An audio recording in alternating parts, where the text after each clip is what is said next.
The wake-up call. He collapsed right in the middle of a packed courtroom. He was one of this country's most distinguished trial lawyers. He was also a man well known for the $3,000 Italian suits which draped his well-fed frame, as for his remarkable string of legal victories. I simply stood there, paralyzed by the shock of what I had just witnessed. The great Julian Mantle had been reduced to a victim and was now squirming on the ground like a helpless infant, shaking and shivering like a maniac. I had known Julian for 17 years. We had first met when I was a young law student hired as a summer research intern. Back then, he'd had it all. He was a brilliant, handsome, and fearless trial attorney with dreams of greatness. Julian was the firm's young star. He was tough, hard-driving, and willing to work 18-hour days for the success he believed was his destiny. Julian's outrageous courtroom theatrics regularly made the front pages of the newspapers. His extracurricular activities were probably as well known. Late-night visits to the city's finest restaurants with sexy young fashion models, or reckless drinking escapades became the stuff of legend. I still can't figure out why he picked me to work with him on that sensational murder case he was to argue that first summer. Though I had graduated from Harvard Law School, his alma mater, I certainly wasn't the brightest intern at the firm. At Julian's invitation, I stayed on at the firm as an associate, and a lasting friendship quickly developed between us. I will admit that he wasn't the easiest lawyer to work with.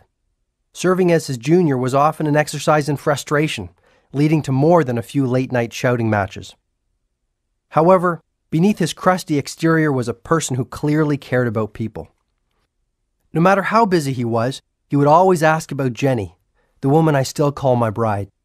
On finding out that I was in a financial squeeze, Julian arranged for me to receive a generous scholarship. Sure, he could play hardball with the best of them, but he never neglected his friends. The real problem was that Julian was obsessed with work. For the first few years, he justified his long hours by saying that he was doing it for the good of the firm. As time passed, Julian's reputation for brilliance spread and his workload continued to increase. In his rare moments of quiet, he confided that he could no longer sleep for more than a couple of hours without waking up feeling guilty that he was not working on a file. It soon became clear to me that he was being consumed by the hunger for more prestige, more glory, and more money. As expected, Julian became enormously successful. He achieved everything most people could ever want: a stellar professional reputation with an income in 7 figures, a spectacular mansion, a private jet, and his prized possession, a shiny red Ferrari parked in the center of his driveway. At 53 years of age, Julian looked as if he was in his late 70s. His face was a mass of wrinkles, a less than glorious tribute to his take-no-prisoners approach to life in general, and to the tremendous stress of his out-of-balance lifestyle in particular. His late-night dinners in expensive French restaurants, smoking thick Cuban cigars and drinking cognac after cognac had left him embarrassingly overweight. He constantly complained that he was sick and tired of being sick and tired. Julian's once enthusiastic nature had been replaced by a deathly somberness. Personally, I think that his life had lost all sense of purpose. Almost every day he would tell me that he felt no passion for what he was doing and was enveloped by emptiness. Julian said that as a young lawyer, he really loved the law. The law's complexities and intellectual challenges had kept him spellbound and full of energy. Its power to effect social change inspired and motivated him. That vision gave his life meaning. It gave him a purpose, and it fueled his hopes. There was even more to Julian's undoing than a rusty connection to what he did for a living. He had suffered some great tragedy before I had joined the firm. Something truly unspeakable had happened to him, but I couldn't get anyone to open up about it. Whatever this deep, dark secret was, I had a suspicion that it in some way was contributing to Julian's downward spiral. Sure, I was curious, but most of all, I wanted to help him. He was not only my mentor, he was my best friend. And then it happened. This massive heart attack brought the brilliant Julian Mantle back down to earth and reconnected him to his mortality. The mysterious visitor. It was an emergency meeting of all of the firm's members. Old man Harding was the first to speak to the assembled mass. "I'm afraid I have some very bad news. Julian Mantle suffered a severe heart attack in court yesterday.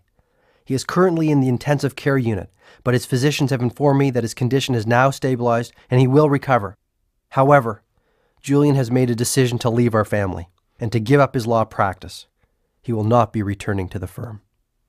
I was shocked. I knew he was having his share of troubles, but I never thought he would quit. As well, after all we had been through, I thought he would at least have the courtesy to tell me this personally. He wouldn't even see me at the hospital. Maybe I reminded him of the life he wanted to forget. Who knows? I'll tell you one thing, though. It hurt. That whole episode was just over 3 years ago. Last I heard, Julian had headed off to India on some kind of expedition. He told one of the partners that he wanted to simplify his life and that he needed some answers and hoped he would find them in that mystical land. He sold his mansion and his plane. He had even sold his Ferrari. As those 3 years passed, I changed from an overworked young lawyer to a jaded, somewhat cynical older lawyer. My wife Jenny and I had a family. Eventually, I began my own search for meaning. I think it was having kids that did it. My dad said it best when he said, "John, on your deathbed you will never wish you spent more time at the office." So I started spending a little bit more time at home. I settled into a pretty good, if ordinary, existence. I joined the Rotary Club and played golf on Saturdays to keep my partners and clients happy. But I must tell you, in my quiet moments, I often thought of Julian. No one had received even a postcard from him since he left for his self-imposed exile from the law. A knock on my door about 2 months ago offered the first answers to some of my questions. I had just met with my last client on a grueling day when Genevieve, my brainy legal assistant, popped her head into my office. "There's someone here to see you, John. He says it's urgent, and he will not leave until he speaks with you." For an instant, I considered calling security, but realizing that this might be someone in need, I assumed a more forgiving posture. "Okay, send him in. I probably could use the business anyway." The door to my office opened slowly. At last it swung fully open, revealing a smiling man in his mid-30s. He was tall, lean, and muscular, radiating an abundance of vitality and energy. But there was more to my visitor than his youthful good looks. An underlying peacefulness gave him an almost divine presence. And his eyes, piercing blue eyes that sliced clear through me. The young man continued to look at me, much as the smiling Buddha might have looked upon a favored pupil. After a long moment of uncomfortable silence, he spoke in a surprisingly commanding tone. "Is this how you treat all of your visitors, John?" he said, his full lips curling into a mighty grin. A strange sensation tickled the pit of my stomach. "Julian, is that you? I can't believe it. Is it really you?" The loud laugh of the visitor confirmed my suspicions. The young man standing before me was none other than that long-lost yogi of India, Julian Mantle. I was dazzled by his incredible transformation. Gone was the ghost-like complexion, the sickly cough, and the lifeless eyes of my former colleague. Perhaps even more astounding was the serenity that Julian exuded. I felt entirely peaceful, just sitting there staring at him. The man before me was a youthful, vital, and smiling model of change. The miraculous transformation of Julian Mantle. Julian was the first to speak. He admitted that his body had fallen apart and that his mind had lost its luster. The constant pressure and exhausting schedule of a world-class trial lawyer had also broken his most important and perhaps most human endowment, his spirit. When given the ultimatum by his doctor either to give up the law or give up his life, he said he saw a golden opportunity to rekindle the inner fire that he had known when he was younger. Julian grew visibly excited as he recounted how he sold all his material possessions and headed for India, a land whose ancient culture and mystical traditions had always fascinated him. He traveled from tiny village to tiny village, seeing the timeless sights and growing to love the Indian people.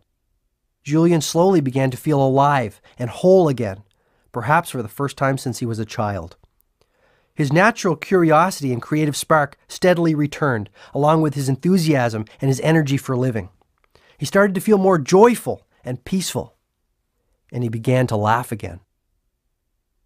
Julian told me that his journey to India was more than a simple vacation. He described his time as a personal odyssey of the self. He confided that he was determined to find out who he really was and what his life was all about. To do this, his first priority was to connect to that culture's vast pool of ancient wisdom on living a more rewarding, fulfilling, and enlightened life.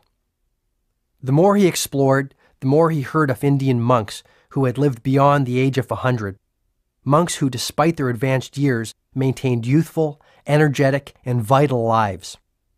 The more he traveled, the more he learned of ageless yogis who had mastered the art of mind control and spiritual awakening. It was while he was in Kashmir, an ancient and mystical state that sits sleepily at the foot of the Himalayas, that he had the good fortune to meet a gentleman named Yogi Krishnan. This slight man with a clean-shaven head had also been a lawyer. Fed up with his hectic pace that personifies modern New Delhi, he too gave up his material possessions and retreated to a world of greater simplicity. Becoming a caretaker of the village temple, Krishnan said he had come to know himself and his purpose in the larger scheme of life. Julian informed this lawyer-turned-yogi of his own story. "I need your help, Krishnan. I need to learn how to build a richer, fuller life. For as long as I have been caring for this temple, I have heard whisperings of a mystical band of sages living high in the Himalayas. Legend has it that they have discovered some sort of system that will profoundly improve the quality of anyone's life. It is supposed to be a holistic, integrated set of ageless principles and timeless techniques to liberate the potential of the mind, body, and soul." Julian was fascinated. This seemed perfect. Just exactly where do these monks live? No one knows, and I regret that I am too old to start searching. But I will tell you one thing, my friend. Many have tried to find them, and many have failed. The higher reaches of the Himalayas are treacherous beyond consequences. But if it is the golden keys to radiant health, lasting happiness, and inner fulfillment that you are searching for, I do not have the wisdom you seek. They do.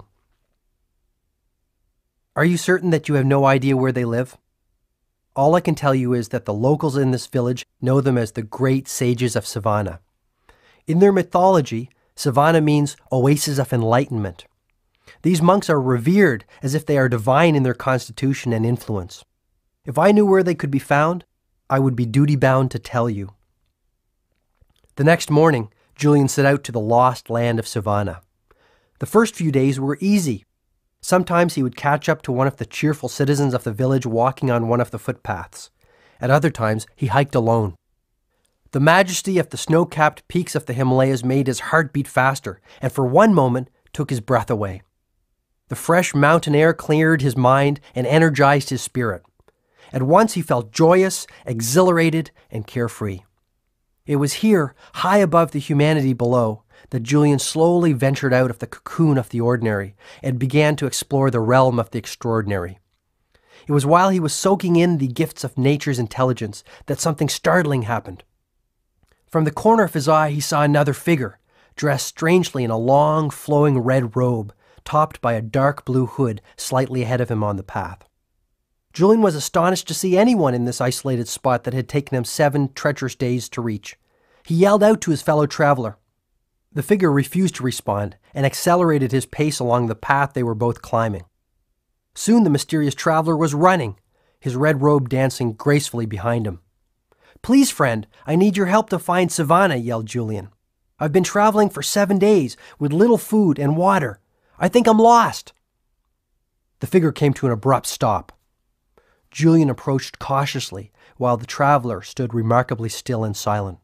His head did not move, his hands did not move, and his feet kept their place. Julian gazed at the traveler with an intense curiosity. A quick burst of a sunbeam revealed that it was a man's face under the loosely fitting hood.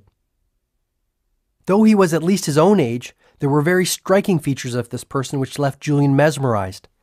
His eyes were cat-like and so penetrating that Julian was forced to look away.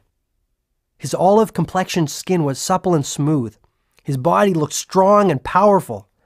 And though the man's hands gave away the fact that he was not young, he radiated an abundance of youthfulness and vitality.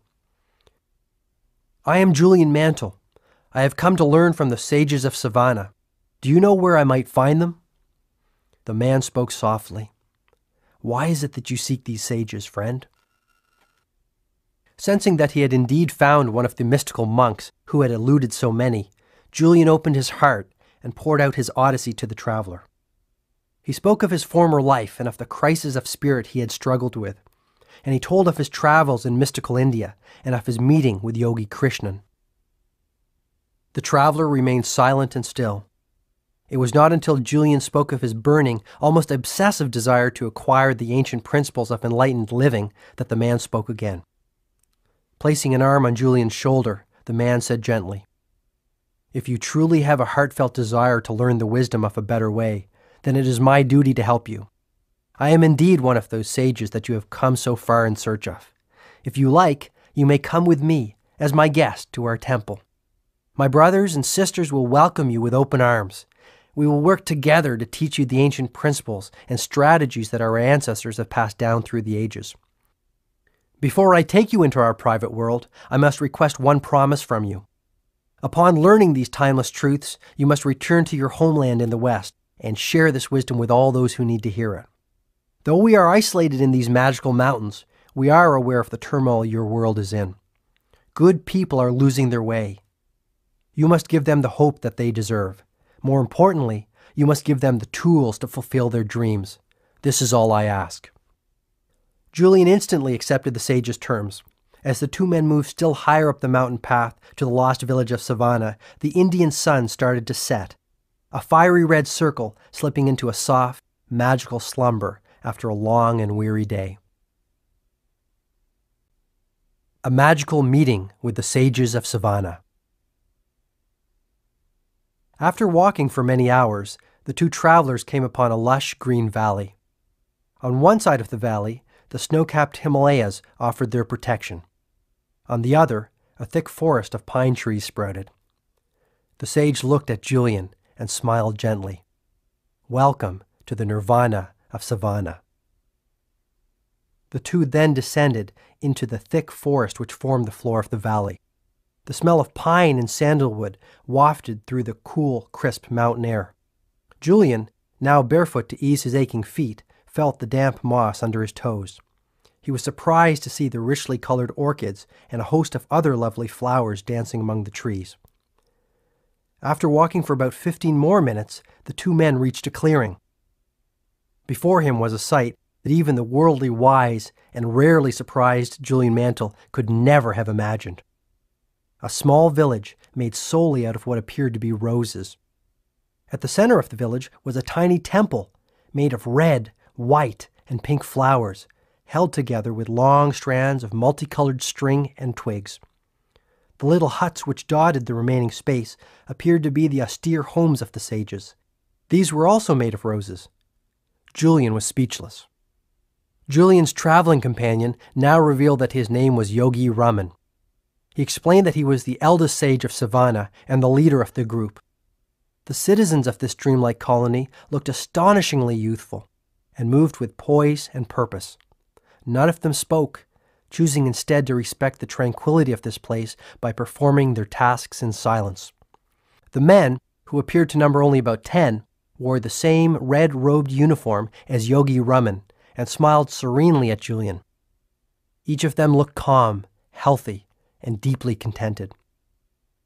The women were equally impressive. In their flowing pink silk saris and with white lotuses adorning their jet-black hair, they moved busily through the village with exceptional agility. With zen-like focus, some worked inside the temple, preparing for what appeared to be a festival. Others carried firewood and richly embroidered tapestries. All were engaged in productive activities. All appeared to be happy. Ultimately, the faces of the sages of Savannah revealed the power of their way of life. Even though they were clearly mature adults, each one of them radiated a childlike quality, their eyes twinkling with the vitality of youth. Not one of them had wrinkles. Not one of them had gray hair. Not one of them looked old. Julian was offered a feast of fresh vegetables and fruits, a diet that he would later learn was one of the keys to the ideal health enjoyed by the sages. After the meal, Yogi Raman escorted Julian to his living quarters, a flower-filled hut containing a small bed with an empty journal pad on it. This would be his home for the foreseeable future. Though Julian had never seen anything like this magical world of Savannah, his intuition told him that he belonged here, if only for a short period. And so began Julian's life among the sages of Savannah, a life of simplicity, serenity, and harmony. The best was soon to come. A spiritual student of the sages. It was now 8 p.m., and I still had to prepare for court the next day. Yet I was fascinated by the experience of this former legal warrior. The longer I listened to Julian, the more I came to realize that my own spirit had become rusty. What had happened to the uncommon passion I brought to everything I did when I was younger? Maybe it was time for me to reinvent my destiny. Julian quickened the pace as he continued with his tale. He told me how his desire for knowledge, coupled with his sharp intellect, had made him a well-loved member of the Savannah community. As a mark of their affection for Julian, the monks eventually made him an honorary member of their band and treated him like an integral part of their extended family. Eager to expand his knowledge of the workings of the mind, body, and soul, and to attain self-mastery, Julian spent literally every waking moment under the tutelage of Yogi Raman. The sage became more like a father to Julian than a teacher. It was clear that this man had the accumulated wisdom of many lifetimes, and most happily, he was willing to share it with Julian. Beginning before dawn, Yogi Raman would sit with his enthusiastic student and fill his mind with insights on the meaning of life and little-known techniques for living with greater vitality, creativity, and fulfillment. He taught Julian ancient principles anyone could use to live longer, stay younger, and grow far happier. Julian also learned how the twin disciplines of personal mastery and self-responsibility would keep him from returning to the chaos of crisis that had characterized his life in the West. Julian said that the first indications of his personal expansion came after only 3 weeks in Savannah. He also said that his new lifestyle and the new habits associated with it started to have a profound effect on his inner world. Within a month of applying the principles and techniques of the sages, he had begun to cultivate the deep sense of peace and inner serenity that had eluded him. He became more joyful and spontaneous, growing more energetic and creative with each passing day. After pausing as if to express disbelief at his own tale, Julian grew philosophical. I've realized that the world, and that includes my inner world, is a very special place. I have learned that self-mastery and the consistent care for one's mind, body, and soul are essential to finding one's highest self and living the life of one's dreams. How can you care for others if you cannot even care for yourself? I can't love you if I cannot love myself, he offered. Suddenly, Julian grew flustered. I have never opened my heart to anyone like this before. It is just that I experienced such a catharsis up in those mountains, such a spiritual awakening to the powers of the universe, that I feel others need to know what I know. Noticing it was getting late, Julian quickly told me he would take his leave and bid me adieu. I'll be back, my friend. You have your work to do, and I have some private matters that need to be taken care of. Just tell me one thing. Will the methods you learned in Savannah work for me? When the student is ready, the teacher appears, came the swift reply. You, along with so many others, are ready for the wisdom I now have the privilege of holding. I will meet you again tomorrow night, this time at your house. Then I'll tell you all you need to know to put far more living into your life. And with that, the master litigator turned enlightened yogi of the East was gone. The wisdom of personal change. True to his word, Julian showed up at my house the next evening. He still embodied radiant health and exuded a wonderful sense of calm. It was what he was wearing that made me a little uncomfortable. Adorning his obviously supple body was a long red robe topped by an ornately embroidered blue hood. Greetings, my friend, Julian offered enthusiastically. Greetings. Don't look so alarmed. What did you expect me to wear? Armani? We both started to laugh, softly at first. Soon our giggles had turned into guffaws. Julian certainly had not lost that wicked sense of humor. As we relaxed in my cluttered but comfortable living room, I couldn't help but notice the ornate necklace of wooden prayer beads dangling from his neck. What are those? They're really beautiful. More about these later, he said. We have much to talk about tonight. Let's get started. I could hardly get anything done at work today. I was so excited about our meeting. Julian immediately started to reveal more about his personal transformation and the ease with which it was effected. He told me of the ancient techniques he had learned for mind control and for erasing the habit of worry. Though the conviction with which he spoke was clear, I began to grow skeptical. Was I the victim of some prank? This could not be real. Come on, Julian, stop pulling my leg. This whole story is starting to smack of one of your gags, I suggested, breaking into my best fear grin. Julian remained calm and patient. Spotting the pot of tea I had left on the table next to him, he started to pour into my waiting cup. He poured until the cup was full, but then he kept on pouring. Tea started to trickle down the sides of the cup and into the saucer. Julian, what are you doing? My cup is overflowing. No matter how hard you try, no more will go in. He looked at me for a long moment. Please don't take this the wrong way. I really respect you, John. However, just like this cup, you seem full of your own ideas. And how can any more go in until you first empty your cup? I was struck by the truth of his words. My many years in the conservative legal world, doing the same things every day with the same people who thought the same thoughts every day, had filled my cup to the brim. Okay, I see your point, I admitted. Perhaps all my years as a trial lawyer have made me a hardened skeptic. From the minute I saw you yesterday, something deep inside me told me that your transformation was genuine. Maybe I just didn't want to believe it. John, tonight is the first night of your new life. I simply ask that you think deeply about the wisdom and strategies that I will share with you and apply them with conviction for a period of 1 month. You will experience changes within the workings of your mind, body, and even your soul that will astonish you. A lasting sense of well-being and balance will swiftly return to your life. Wow! The advice of the sages is just as current today as it was 5,000 years ago. It will not only enrich your inner world, it will enhance your outer world and make you far more effective in all that you do. Most importantly, it will work for anyone. But before I share this knowledge with you, I must ask you for a promise. Once you see the power of the strategies and skills shown to me by the sages of Savannah, you must make it your mission to pass this wisdom on to others who will benefit from this knowledge. By agreeing to do this, you will help me fulfill my own pact with Yogi Raman. I agreed without reservation. Julian began to teach me the system he had come to consider as sacred. At the heart of the Savannan system were 7 basic virtues, 7 fundamental principles which embodied the keys to self-leadership, personal responsibility, and spiritual enlightenment.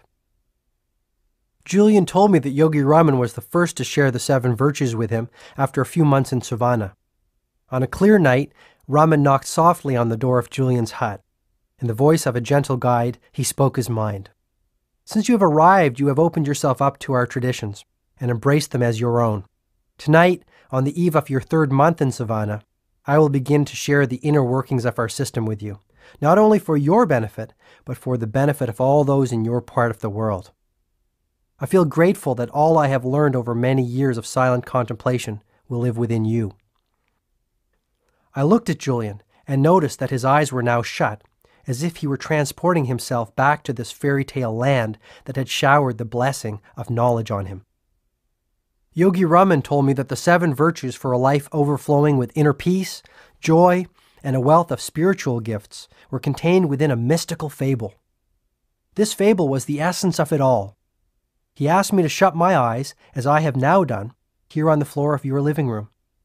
He then told me to picture the following scene in my mind's eye. You are sitting in the middle of a magnificent, lush green garden. This garden is filled with the most spectacular flowers you have ever seen. The environment is supremely tranquil and silent. Savor the sensual delights of this garden and feel as if you have all the time in the world to enjoy this natural oasis. As you look around, you see that in the center of this magical garden stands a towering red lighthouse, 6 stories high. Suddenly, the silence of the garden is disturbed by a loud creaking as the door at the base of the lighthouse opens. Out stumbles a 9-foot-tall, 900-pound Japanese sumo wrestler who casually wanders into the center of the garden. It gets better, chuckled Julian. The Japanese sumo wrestler is naked. Well, actually, he's not totally naked. He He has a pink wire cable covering his private parts. As the sumo wrestler starts to move around the garden, he finds a shiny gold stopwatch which someone had left behind many years earlier. He slips on it and falls to the ground with an enormous thud. The sumo wrestler is rendered unconscious and lies there, silent and still. Just when you think he has taken his last breath, the wrestler awakens, stirred by the fragrance of some fresh yellow roses blooming nearby. Energized, the wrestler jumps swiftly to his feet and intuitively looks to his left. He is startled by what he sees. Through the bushes at the very edge of the garden, he observes a long, winding path covered by millions of sparkling diamonds. Something seems to instruct the wrestler to take the path, and to his credit, he does.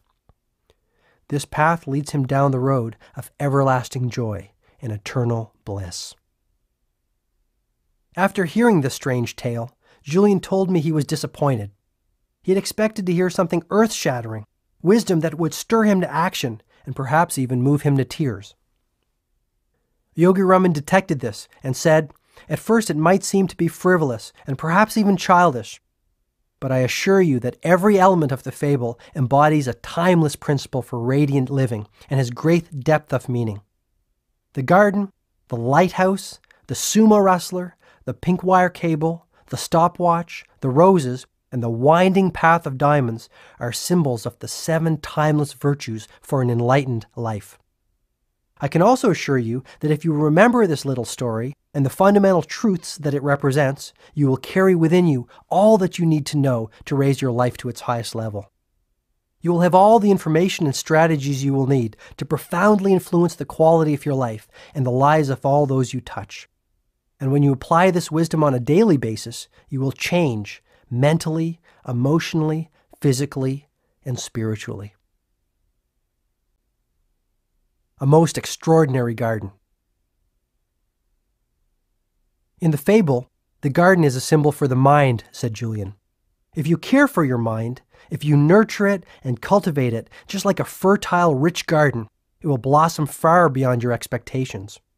But if you let the weeds take root, lasting peace of mind and deep inner harmony will always elude you. Look at the toxic waste that most people put into the fertile garden of their minds every single day. The worries and anxieties, the fretting about the past, the brooding over the future, and those self-created fears that wreak havoc within your inner world. Worry drains the mind of much of its power, and sooner or later, it injures the soul. To live life to the fullest, you must stand guard at the gate of the garden of your mind, and let only the best information enter. You truly can't afford the luxury of a negative thought, not even one. The most joyful, dynamic, and contented people of this world are no different from you or me in terms of their makeup. However, the ones who do more than just exist, the ones who fan the flames of their human potential and truly savor the magical dance of life, do different things than those whose lives are ordinary. Foremost among the things they do is adopt a positive paradigm about their world and all that is in it. The way you think stems from habit, pure and simple, Julien continued with conviction. I have learned that even the best conditioned thinkers are using only 1/100th of 1% of their mental reserves. In Savannah, the sages dared to explore the untapped potential of their mental capacity on a regular basis, and the results were astounding. Yogi Raman, through regular and disciplined practice, had conditioned his mind so that he was able to slow down his heartbeat at will. He had even trained himself to go for weeks without sleep. While I would never suggest that these should be goals for you to aspire to, I do suggest that you start to see your mind for what it is, nature's greatest gift. My teacher was growing more excited by the moment. His eyes seemed to twinkle as he spoke of the magic of the mind and the wealth of goodness it would surely bring. There is no such thing as objective reality or the real world. There are no absolutes. An event that appears to be a tragedy to one might reveal the seeds of unlimited opportunity to another. What really separates people who are habitually upbeat and optimistic from those who are consistently miserable is how the circumstances of their life are interpreted and processed. And it all starts with using your mind more effectively? Exactly, John.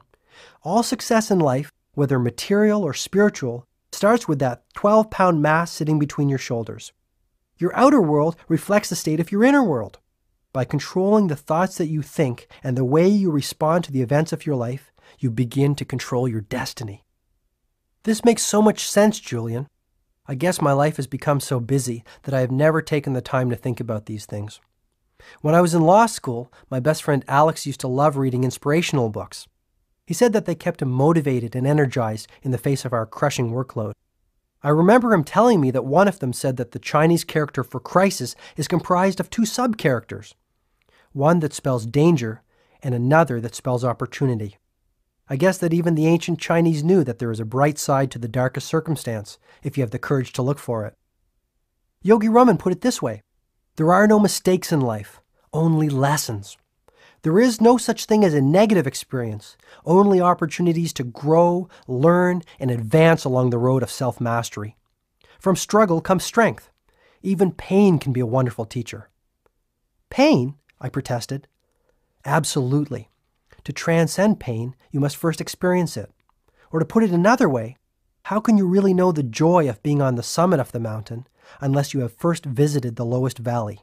Get my point? To savor the good, one must know the bad? Yes, but I suggest that you stop judging events as either positive or negative. Rather, simply experience them, celebrate them, and learn from them. Once you consistently apply this principle to your daily life and start to condition your mind to translate every event into a positive, empowering one, you will banish worry forever. You will stop being a prisoner of your past. Instead, you will become the architect of your future. Okay, I understand the concept. What else might a humble, middle-class lawyer do to improve things? First of all, begin to live out of the glory of your imagination, not your memory. Run that one by me again? You see, things are always created twice. First in the workshop of the mind, and then, and only then, in reality. I call the process blueprinting, because anything you create in your outer world began as a simple blueprint in your inner world, on the lush picture screen of your mind. When you learn to take control of your thoughts and vividly imagine all that you desire from this worldly existence in a state of total expectancy, dormant forces will awaken inside you. You will begin to unlock the true potential of your mind to create the kind of magical life that I believe you deserve. From tonight onwards, forget about the past. Dare to dream that you are more than the sum of your current circumstances. Expect the best. You will be astonished at the results. I began to reflect on my own life.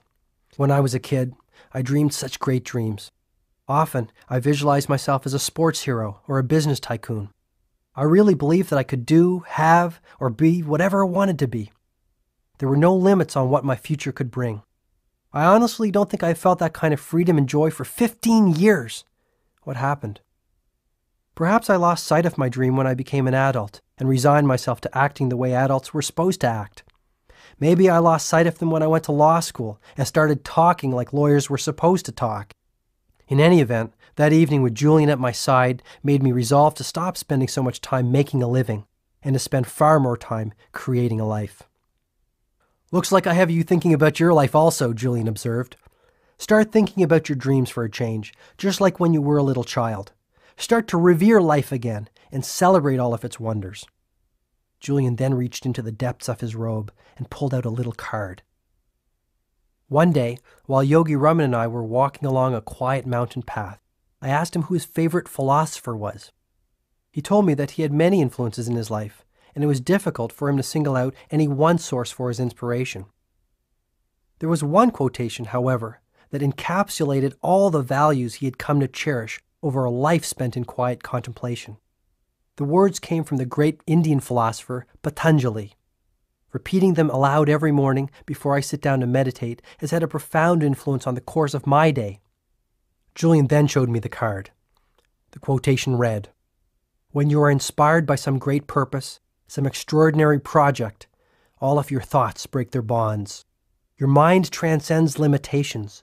Your consciousness expands in every direction, and you find yourself in a new, great, and wonderful world. Dormant forces, faculties, and talents become alive, and you discover yourself to be a greater person than you ever dreamed yourself to be." In that instant, I saw the connection between physical vitality and mental agility. Julian was in picture-perfect health and looked many years younger than he had when we had first met. Success on the outside indeed begins with success on the inside, and by changing his thoughts, Julian had changed his life. Exactly how can I develop this positive, serene, and inspired attitude, Julian? After all these years in my routine, I think my mental muscles have grown a little flabby, I said with sincerity. If you diligently apply the strategies I am sharing with you every day for only 1 month, you will be astonished at the results. You will begin to tap into the highest levels of your own capacity and enter the realm of the miraculous. But to reach this destination, you must not get hung up on the outcome. Instead, enjoy the process of personal expansion and growth.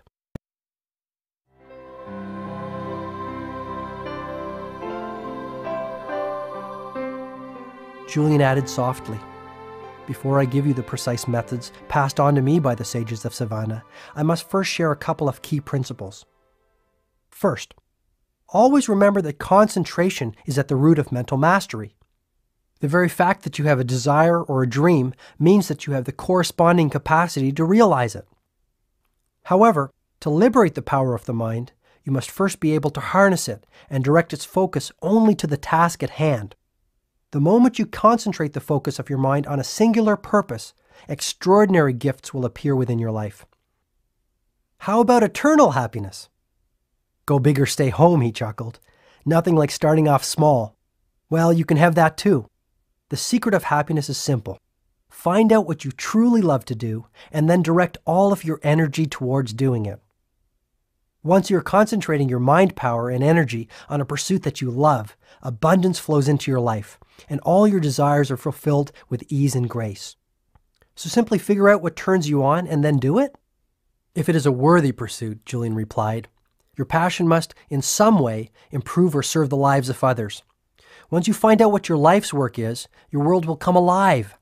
You will wake up every morning with a limitless reservoir of energy and enthusiasm. All your thoughts will be focused on your definite objective. You will automatically erase the worry habit and become far more effective and productive.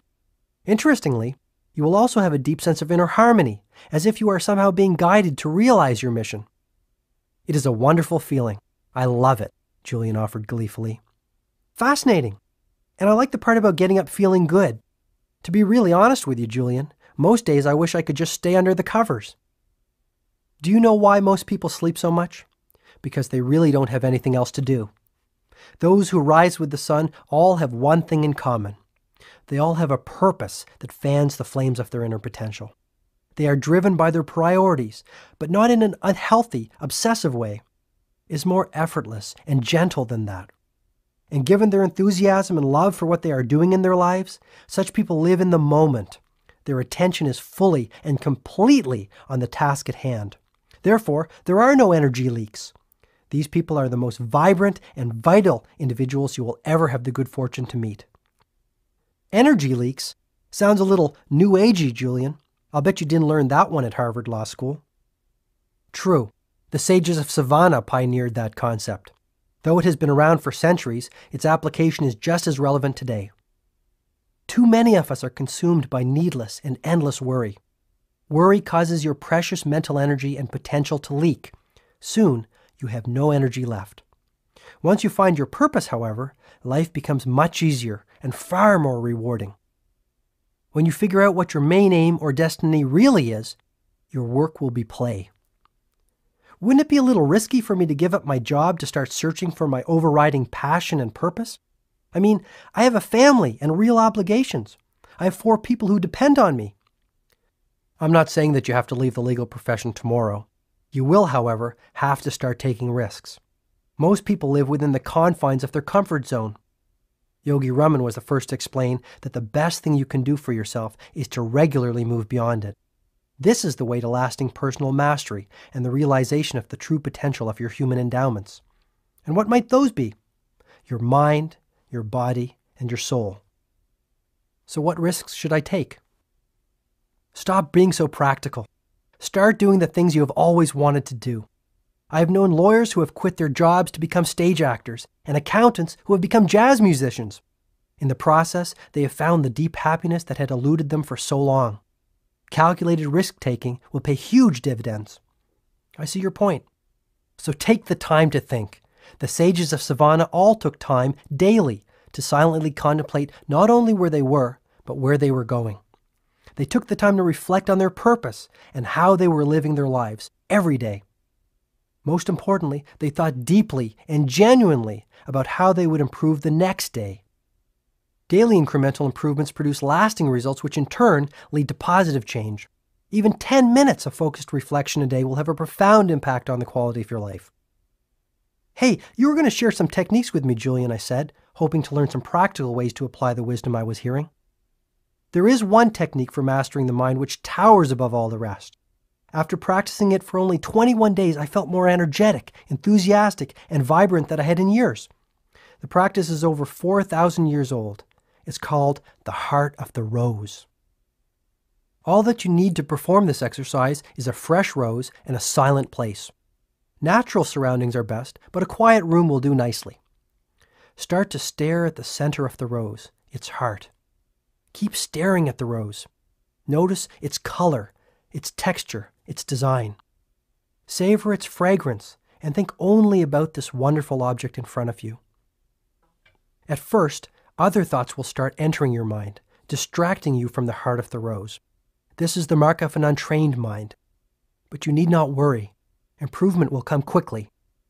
Simply return your attention to the object of your focus. Soon your mind will grow strong and disciplined. That's all there is to it? It sounds pretty easy. That's the beauty of it, John, Julian replied. However, this ritual must be performed daily for it to be effective. For the first few days, you will find it difficult to spend even 5 minutes in this exercise. Persist and spend longer and longer periods savoring the heart of the rose. After a week or two, you should be able to perform the technique for 20 minutes without your mind wandering to other subjects. This will be the first indication that you are taking back control of the fortress of your mind. Practically speaking, you will notice that you will feel far calmer. You will have taken a significant step towards erasing the worry habit that plagues most of the population, and you will enjoy more energy and optimism. Each day, no matter how busy you get and how many challenges you might face, return to the heart of the rose. It is your island of peace. Never forget that there is power in silence and in stillness. Stillness is the stepping stone to connecting with the universal source of intelligence that throbs through every living being. Julian continued to reveal what he had learned in Savannah. Another particularly good technique is based on what Yogi Raman called opposition thinking. I learned that under the grand laws of nature, the mind can only hold one thought at any one time. Try it yourself, John. You will see that it's true. I did try it, and it is true. Using this little-known information, anyone can easily create a positive, creative mindset within a short period. The process is straightforward. When an undesirable thought occupies the focal point of your mind, immediately replace it with an uplifting one. This is where the prayer beads around my neck come in, Julian added with rising enthusiasm. Every time I catch myself thinking a negative thought, I take this necklace off and remove another bead. These beads of worry go into a cup I keep in my knapsack.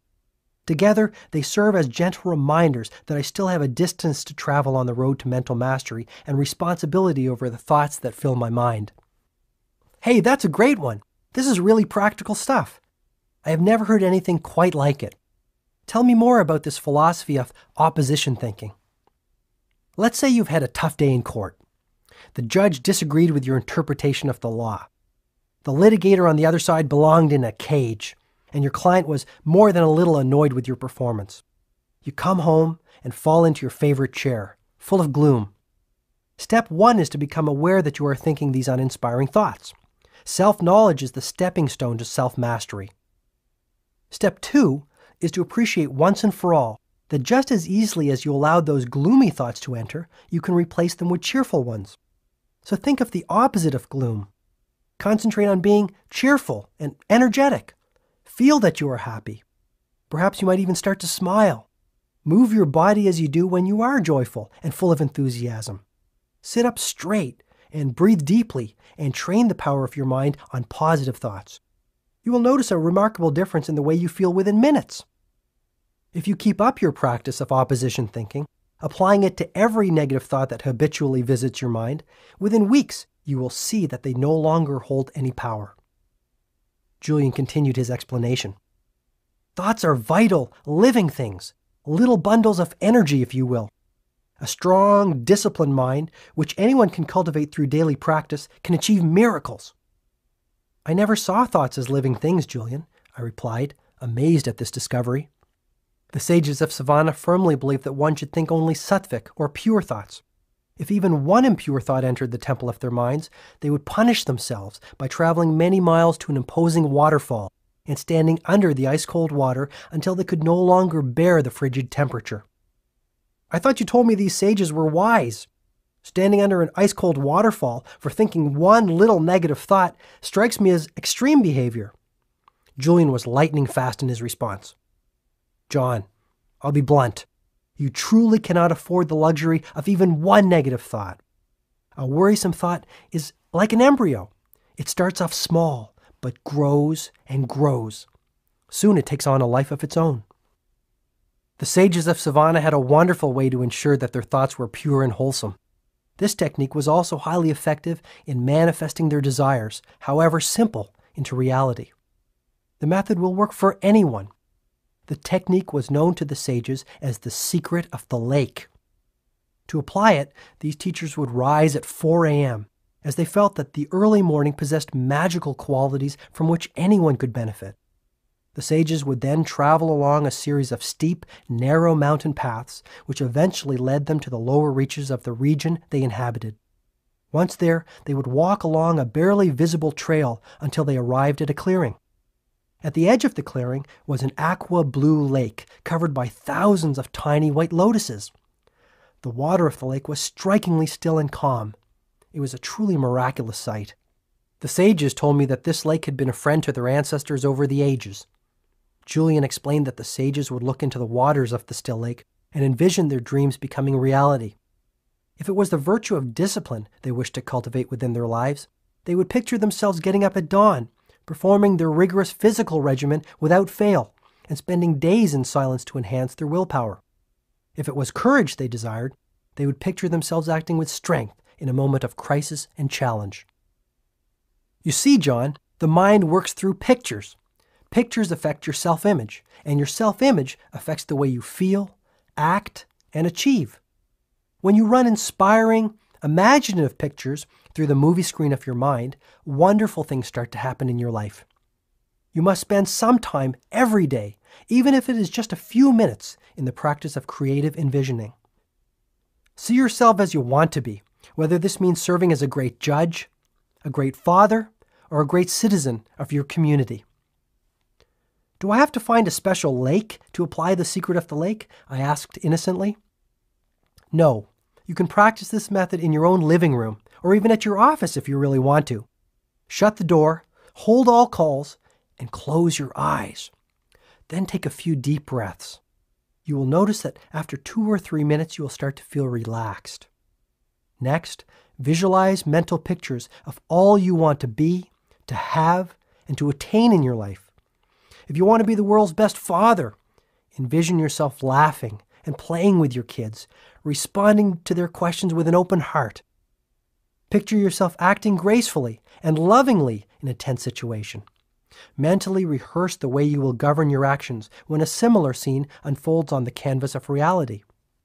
The magic of visualization can be applied to so many situations.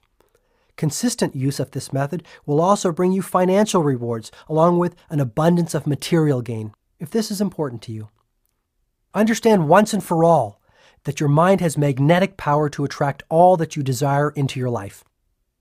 Once you start to experience the joy this ancient technique brings, you will realize the infinite potential of your mind and begin to liberate the storehouse of ability and energy that currently sleeps within you. It was as if Julian was speaking a foreign tongue. I had never heard anyone speak of the power of imaging and its profound effects on every aspect of one's world. Yet, deep inside, I had faith in what Julian was saying. But doing these exercises at the office, Julian, my partners think I'm strange enough as it is. Do not be concerned with the judgment of others as long as you know what you are doing is right. You can do whatever you want to do as long as it is correct according to your conscience and your heart. Never be ashamed of doing that which is right. Decide on what you think is good and then stick to it. It was now 7 minutes past midnight. Remarkably, I didn't feel the least bit tired. When I shared this with Julian, he smiled once again. You have learned yet another principle for enlightened living. When you consistently direct your mind to live in the present, you will always have boundless energy, no matter what time the clock reflects. Kindling the inner fire. John, I'd like to continue to share the elements of Yogi Raman's fable with you, but I must confirm something. We are living in a very troubled world. Negativity pervades it, and many in our society are like floating ships without rudders, weary souls searching for a lighthouse that will keep them from crashing against the rocky shores. You must serve as a captain of sorts. I'm placing my trust in you to take the message of the sages of Savannah to all those who need to hear it. After consideration, I promised Julian with conviction that I would accept this assignment. He then continued passionately. The beauty of the whole exercise is that as you strive to improve the lives of others, your own life will be elevated into its highest dimensions. This truth is based on an ancient paradigm for extraordinary living. I'm all ears. Basically, the sages of the Himalayas guided their lives by a simple rule. He who serves the most reaps the most, emotionally, physically, mentally, and spiritually. This is the way to inner peace and outer fulfillment. I once read that people who study others are wise, but those who study themselves are enlightened. Here, perhaps for the first time, I saw a man who truly knew himself, perhaps his highest self. This brings me to the lighthouse, said Julian, remaining focused on the task at hand. I was wondering how that fit into Yogi Raman's fable. You will recall that in the middle of the garden stood a magnificent lighthouse. This symbol will remind you of yet another ancient principle for enlightened living. The purpose of life is a life of purpose. Those who are truly enlightened know what they want out of life, emotionally, materially, physically, and spiritually. Clearly defined priorities and goals for every aspect of your life will serve a role similar to that played by a lighthouse, offering you guidance and refuge when the seas become rough. Julian transported me back to the time when Yogi Raman examined this principle with him. He recalled the sage's exact words. Life is funny, observed Yogi Raman. One would think that the less one worked, the more one would have the chance to experience happiness. However, the real source of happiness can be stated in a word: achievement. Lasting happiness comes from steadily working to accomplish your goals and advancing confidently in the direction of your life's purpose. Workaholic monks? Quite the opposite. While the sages were tremendously productive people, their productivity was not of the frenetic type. Instead, it was of the peaceful, focused, Zen-like kind. The sages of Savannah did not waste time. Their collective conscience told them that their lives had a purpose and they had a duty to fulfill. This is what Yogi Raman said to me. Achievement need not be of the material sort. Personally, my objectives are to attain peace of mind, self-mastery, and enlightenment. If I fail to accomplish these goals by the end of my life, I am certain that I will die feeling unfulfilled and dissatisfied. Julian told me that this was the first time he had heard any of his teachers in Savannah speak of their own mortality. And Yogi Raman sensed this in my expression. You need not worry, my friend, he said. I have already lived past the age of 100 and have no plans for a quick exit. My point is simply that when you clearly know what aims you wish to achieve over the course of your life, be they material, emotional, physical, or even spiritual, and you spend your days accomplishing them, you will ultimately find eternal joy. Your life will be as delightful as mine, and you will come to know a splendid reality. But you must know your life's aim, and then manifest this vision into reality by consistent action. We sages call this dharma, which is the Sanskrit word for life's purpose. Lifelong contentment will come from the fulfillment of my dharma, I asked. Most certainly. Dharma is based upon the ancient principle that says each one of us has a heroic mission while we walk this earth. We have all been granted a unique set of gifts and talents that will readily allow us to realize this life work. The key is to discover them, and in doing so, discover the main objective of your life. Over the course of the next few hours, I learned from Julian that all highly developed, fully actualized people understand the importance of exploring their talents, uncovering their personal purpose, and then applying their human gifts in the direction of this calling. The key is to have the discipline and vision to see your heroic mission and to ensure that it serves other people while you realize it. Is this a form of goal setting? Goal setting is the starting point, said Julian. Mapping out your objectives and your goals releases the creative juices which get you on the path of your purpose. Believe it or not, Yogi Raman and the other sages were very hot on goals. You're kidding. Highly effective monks who meditate all night and set goals all day? I love it. Yogi Raman said, people spend their whole lives dreaming of becoming happier, living with more vitality, and having an abundance of passion. Yet they do not see the importance of taking even 10 minutes a month to write out their goals and to think deeply about the meaning of their lives, their dharma. Goal setting will make your life magnificent. Your world will become richer, more delightful, and more magical. You see, Julian, our ancestors have taught us that setting clearly defined objectives for what we desire in our mental, physical, and spiritual world is critical to their realization. Anyone who wishes to improve the quality of their inner as well as their outer worlds would do well to take out a piece of paper and start writing out their life aims. At the very moment this is done, natural forces will come into play which start to transform these dreams into reality. What I was hearing fascinated me. When I was a football player in high school, my coach had constantly spoken of the importance of knowing what we wanted from every game. Our team wouldn't dream of stepping onto the playing field without a clear game plan that would lead us to victory. I wondered why, as I had grown older, I had never taken the time to develop a game plan for my own life. Maybe Julian and Yogi Raman had something here. What is so special about writing out your goals? How could such a simple act make such a difference? I asked. Julian was delighted. By writing out your desires and goals on a piece of paper, you send a red flag to your subconscious mind that these thoughts are far more important than any others. You change your life the moment you set your goals and start to seek out your dharma, Julian said, his eyes sparkling with the truth of his words. Have you ever met someone with a strange name and then started to notice that name appearing in newspapers, on television, or at the office? This is but one illustration of the ageless principle Yogi Raman called Jo-Riki, which I have since learned means concentrated mind. Concentrate every ounce of your mental energy on self-discovery. Learn what you excel at and what makes you happy. Whatever it is, find your passion and then follow it.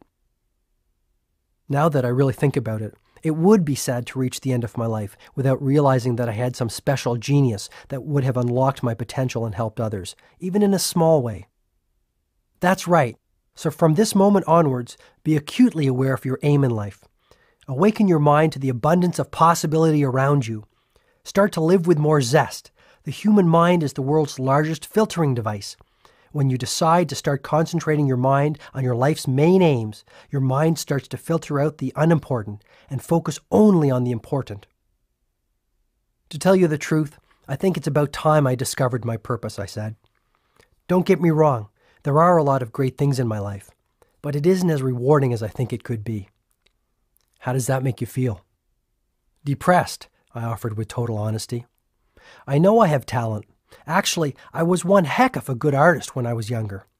When I painted, I was in heaven. I lost track of time when I was in the studio painting. I would get lost in the canvas. It was almost as if I transcended time and moved into another dimension. John, this is the power of concentrating your mind on a pursuit that you love. Maybe your dharma is to brighten the world with lovely scenes.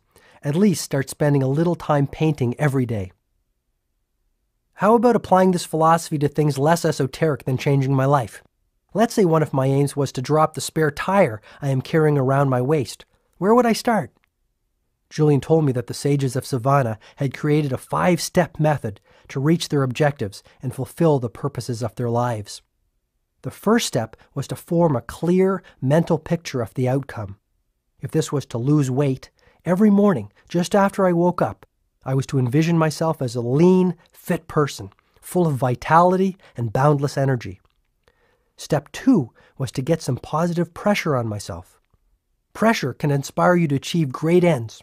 People generally achieve magnificent things when they are forced to tap into the wellspring of human potential that lies within them.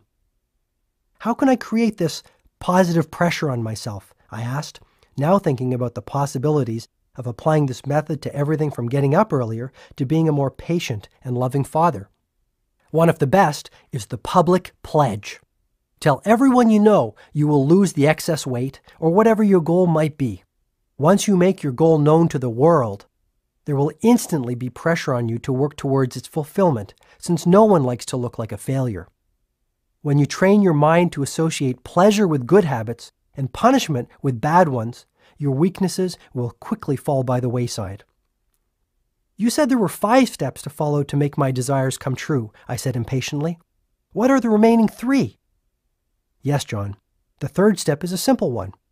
Never set a goal without attaching a timeline to it. To breathe life into a goal, you must have a precise deadline. Remember that a goal that is not committed to paper is no goal at all.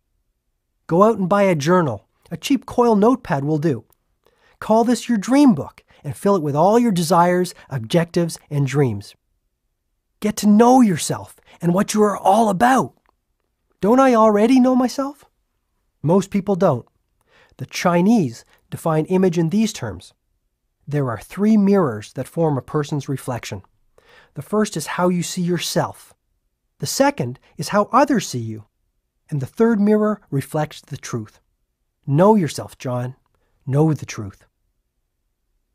Divide your dream book into separate sections for goals relating to the different areas of your life.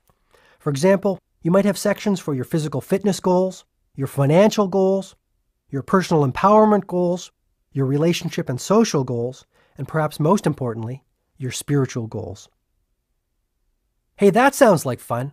I've never thought about doing something as creative as that for myself, I said. Another particularly effective technique is to fill your dream book with pictures of the things you desire and images of people who have cultivated the abilities, talents, and qualities that you hope to emulate. If you want to lose weight and be in outstanding physical shape, paste a picture of a marathon runner or an elite athlete in your dream book.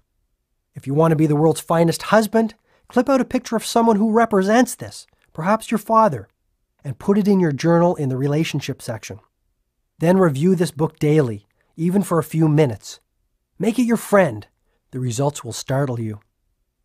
My wife would love to have a dream book. She'd probably fill it with pictures of me without my notorious belly. It's really not that big, Julian suggested in a consoling tone. Then why does Jenny call me Mr. Donut? I said, breaking into a broad smile. Julian started to laugh. I had to follow. Soon the two of us were howling on the floor. I guess if you can't laugh at yourself, who can you laugh at? I said, still giggling. Very true, my friend. When I was chained to my former lifestyle, one of the main problems was that I took life far too seriously. Now I am much more playful and childlike. I enjoy all of life's gifts, no matter how small they are. But I have digressed. Once you have formed a clear mental picture of your outcome, created a little pressure behind it, set a deadline, and committed it to paper, the next step is to apply what Yogi Raman called the magic rule of 21. The learned men and women of his world believed that for a new behavior to crystallize into a habit, one had to perform the new activity for 21 days in a row. What's so special about 21 days? The only way to permanently install a new habit is to direct so much energy towards it that the old one slips away like an unwelcome house guest. The installation is generally complete in about 21 days, the time it takes to create a new neural pathway. Say I wanted to start practicing the heart of the rose technique to erase the worry habit and live at a more peaceful pace. Do I have to do it at the same time every day? Good question. The only reason to do something is because you want to and because you know it is the right thing for you to do. My suggestion is that you try the heart of the rose method at the same time every day and in the same place every day. There is tremendous power in a ritual. When you insert any activity into your routine, By doing it the same way at the same time every day, it quickly grows into a habit.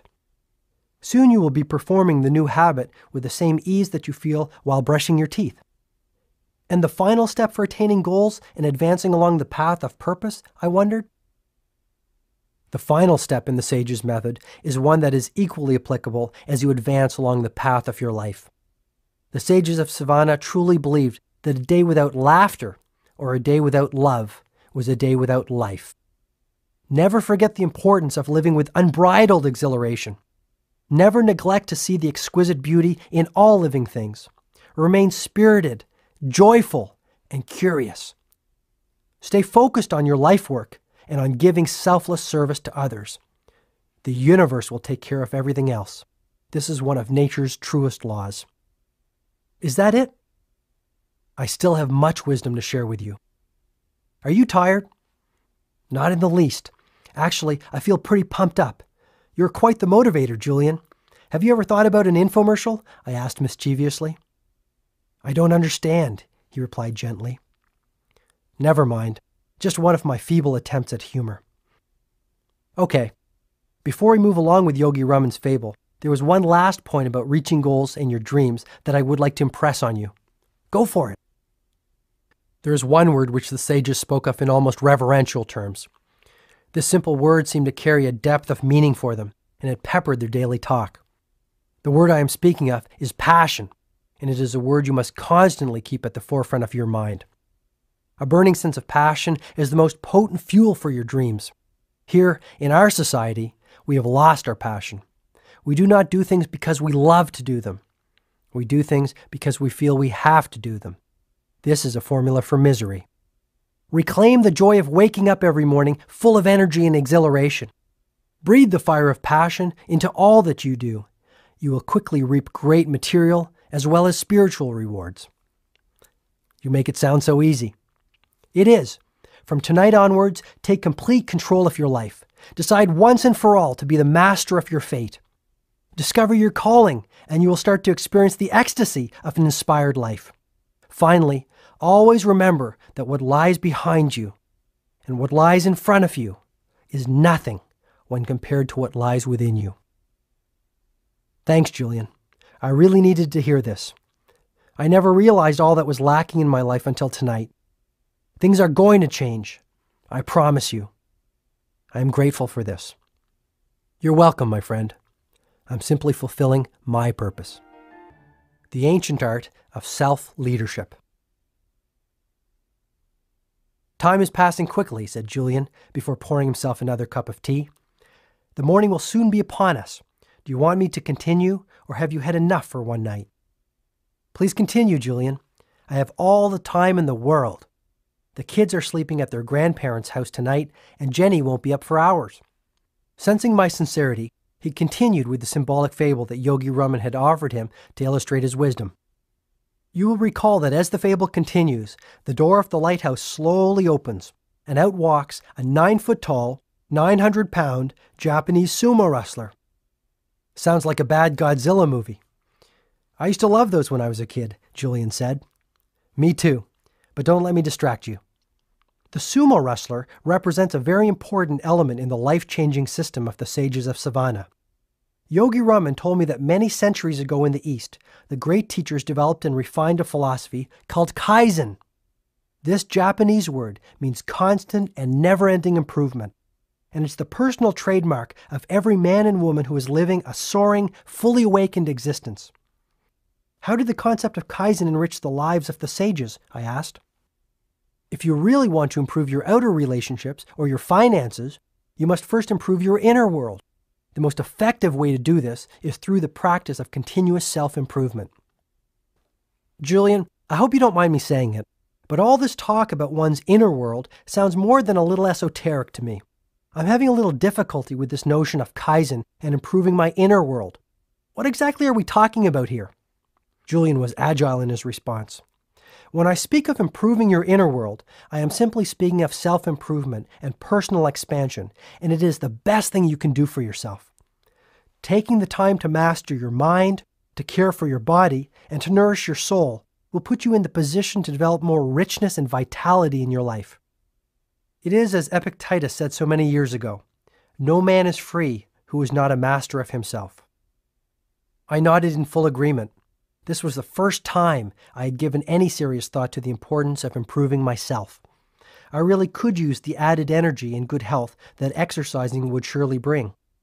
Ridding myself of my nasty temper and my habit of interrupting others might do wonders for my relationship with my wife and kids. And erasing my worry habit would give me the peace of mind and deep happiness I had been searching for. The more I thought about it, the more potential improvements I saw. Julian spoke of the importance of building strength of character, developing mental toughness, and living with courage. He told me that these 3 attributes would lead not only to a virtuous life, but a life filled with achievement, satisfaction, and inner peace. Courage was a quality everyone could cultivate, and one that would pay huge dividends over the long run. What does courage have to do with self-leadership and personal development? I wondered aloud. Courage allows you to do whatever you want to do because you know it is right. Ultimately, the degree of courage you live with determines the amount of fulfillment you receive. And those who master themselves have an abundance of courage. Okay, I'm starting to understand the power of working on myself. Where do I start? Julian returned to his conversation with Yogi Raman, high atop the mountains, on what he remembered as a remarkably starry and gloriously beautiful night. The more I listened to Yogi Raman, and the more I reflected on the pain and suffering of my former world, the more I welcomed the philosophy of Kaizen, constant and never-ending enrichment of the mind, body, and soul into my new life, Julian asserted. Why am I hearing so much about the mind, body, and soul these days? It seems I can't even turn on the tube without someone making mention of it. This is the trilogy of our human endowments. To improve our mind without the cultivation of your physical gifts would be a very hollow victory. Elevating your mind and body to their highest level without nurturing your soul would leave you feeling very empty and unfulfilled. But when you dedicate your energies to unlocking the full potential of all 3 of your human endowments, you will taste the divine ecstasy of an enlightened life. You've got me pretty excited, pal. And as to your question about where to start, I promise that I will give you a number of ancient yet powerful techniques in a few moments. But first, I must share a practical illustration with you. Get into push-up position. Good grief, Julian's become a drill sergeant, I silently thought. Being curious and wishing to keep my cup empty, I complied. Now do as many push-ups as you can possibly do.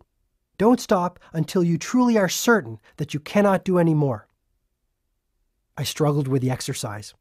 The first 15 push-ups were pure agony. At 23 push-ups, I gave up. No more, Julian. This is killing me. The only lesson I'm going to learn from this is what to do for a heart attack. Do 10 more. Then you can rest, commanded Julian. You've got to be kidding. But I continued. 1, 2, 5, 8, and finally 10. I lay on the floor in total exhaustion. What could anyone possibly learn from an experience like this? I asked breathlessly. You told me after you had done 23 that you couldn't do any more. You told me that this was your absolute limit. Yet, when I challenged you to do more, you responded with another 10 push-ups. You had more inside you, and when you reached for your resources, you received more. Yogi Raman explained a fundamental truth to me. The only limits on your life are those that you set yourself. When you push beyond your limits, just as you did in this demonstration, you unlock mental and physical reserves that you never thought you had. Julian sensed he was on a roll.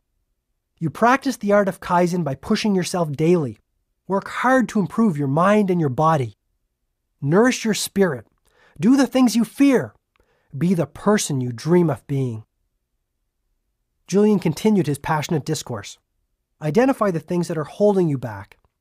Take the time to reflect on what might be keeping you from the life you really want and know deep down you can have. Once you have identified what your weaknesses are, the next step is to face them head on and attack your fears. This might be the first taste of real freedom that you have experienced in years. Fear is nothing more than a mental monster you have created, a negative stream of consciousness. You mean all my fears are nothing more than imaginary little gremlins that have crept into my mind over the years? Exactly, John. Every time they have prevented you from taking some action, you have added fuel to their fire. But when you conquer your fears, you conquer your life. I need an example. Study a baby. She has no limits. Her mind is a lush landscape of potential and possibility. Properly cultivated, it will lead her to greatness. Filled with negativity, it will lead her to mediocrity at best. A baby could be trained to view a glorious sunny day as depressing. A child could be trained to see a puppy as a vicious animal. An adult could be trained to see a drug as a pleasant vehicle for release. It's all a matter of conditioning, isn't it? Sure. The same holds true for fear.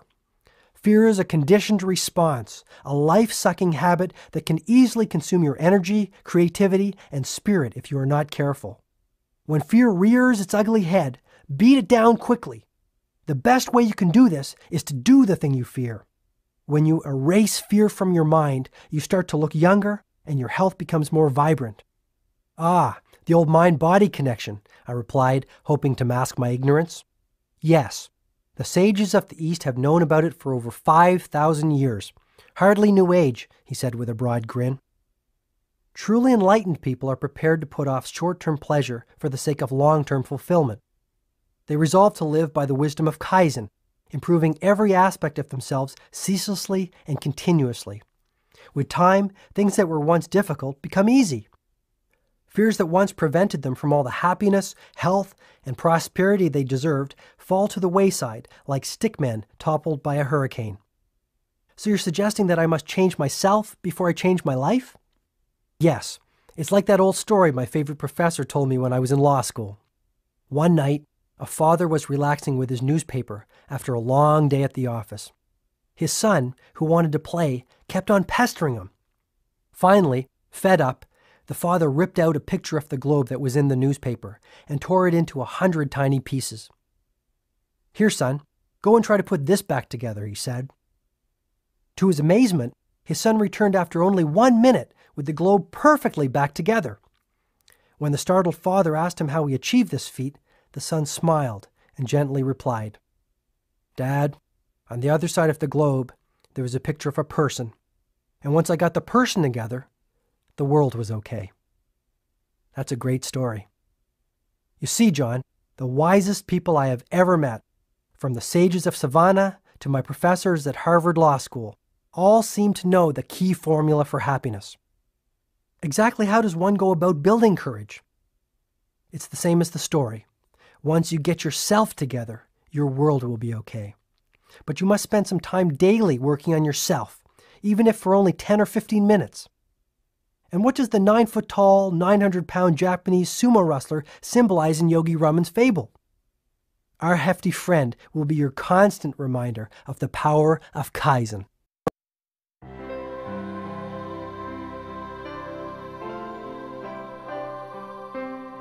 In just a few hours, Julian had revealed the most powerful information that I had ever heard in my lifetime. Now I had been exposed to the ageless principle of self-mastery, Kaizen. How can I practice the art of Kaizen? I will give you 10 ancient yet supremely effective rituals that will lead you far along the path of personal mastery. If you apply them on a daily basis, with faith in their utility, you will observe remarkable results in just 1 month from today. Yogi Raman offered the 10 rituals to me with great faith in what he termed their exquisiteness. The quid pro quo is that you must set aside at least 1 hour a day for 30 consecutive days to practice the strategies. This investment in yourself is all it takes. 1 hour a day for 30 days is all it takes? It's the magic formula I was always searching for. Having said this, you must be disciplined and apply the strategies which make up the formula daily with utter conviction in their value. This is not a quick fix type deal. Once you are in it for the long term. What do you mean? Spending 1 hour a day tending to yourself will surely give you dramatic results in 30 days, provided you do the right things. The key is that you must keep on practicing them every day if you want to keep on seeing the results. Fair enough, I agreed. Julian clearly had unlocked a wellspring of personal vitality and inner serenity in his own life. Actually, his transformation from a sickly old litigator to a radiant, energetic philosopher was nothing less than miraculous. Maybe I too could undergo a mantle-like transformation. it was surely worth a try. That night, sitting on the floor of my cluttered living room, I learned what Julian called the 10 rituals of radiant living. The first strategy was known to the sages as the ritual of solitude. This involves nothing more than ensuring that your daily schedule include a mandatory period of peace. Just what is a period of peace? It is a period of time, as little as 15 minutes or as much as 50, wherein you explore the healing power of silence and come to know who you really are.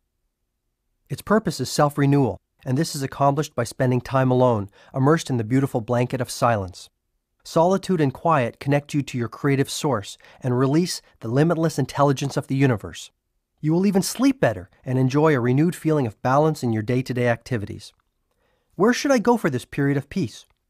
Theoretically, you could do it anywhere, from your bedroom to your office. The key is to find a place of true quiet and beauty. How does beauty fit into the equation? Beautiful images soothe a ruffled soul, Julian observed with a deep sigh. A bouquet of roses or a simple, solitary daffodil will have a highly salutary effect on your senses and relax you to no end. Ideally, you should savor such beauty in a space that will serve as a sanctuary of the self. What's that? Basically, it is a place that will become your secret forum for mental and spiritual expansion. This might be a spare room in your house or simply a peaceful corner of a small apartment. The point is to reserve a spot for your renewal activities, a place that sits there quietly awaiting your arrival. I love the sound of that. I think having a silent place to go to when I come home from work would make a world of difference. That brings up another important point. The ritual of solitude works best when you practice it at the same time every day. By practicing it at the same time every day, a daily dose of silence will soon become a habit that you will never neglect. Anything else? Yes, if at all possible, commune with nature daily. A quick walk through the woods, or even a few minutes spent cultivating your tomato garden in the backyard, will reconnect you to the wellspring of calm that may now be dormant within you. Being with nature also allows you to tune into the infinite wisdom of your highest self. This self-knowledge will move you into the uncharted dimensions of your personal power. Never forget this, Julian advised, his voice rising with passion. Has this ritual worked well for you, Julian? Absolutely. Some days I spend hours in quiet contemplation. On other days, I spend only 10 minutes. The result is more or less the same: a deep sense of inner harmony and an abundance of physical energy. Which brings me to the second ritual. This is the ritual of physicality. Sounds interesting. What's it all about? The ritual of physicality is based on the principle that says, as you care for the body, so you care for the mind. As you train your body, so you train your mind. Take some time every single day to nourish the temple of your body through vigorous exercise. Get your blood circulating and your body moving. Did you know that there are 168 hours in a week? No, not really. It's true. At least 5 of those hours should be invested in some form of physical activity. The sages of Savannah practiced the ancient discipline of yoga to awaken their physical potential and live a strong, dynamic existence. It was an extraordinary sight to see these marvelous physical specimens who had managed to age-proof their lives standing on their heads in the center of their village. Did the sages do anything else to care for their bodies? Yogi Raman and his brothers and sisters also believed that vigorous walking in natural surroundings worked wonders for relieving fatigue and restoring the body to its natural state of vibrancy. I really think it didn't matter too much to them what they did, so long as they moved their bodies and got the fresh air of their breathtaking surroundings flowing through their lungs.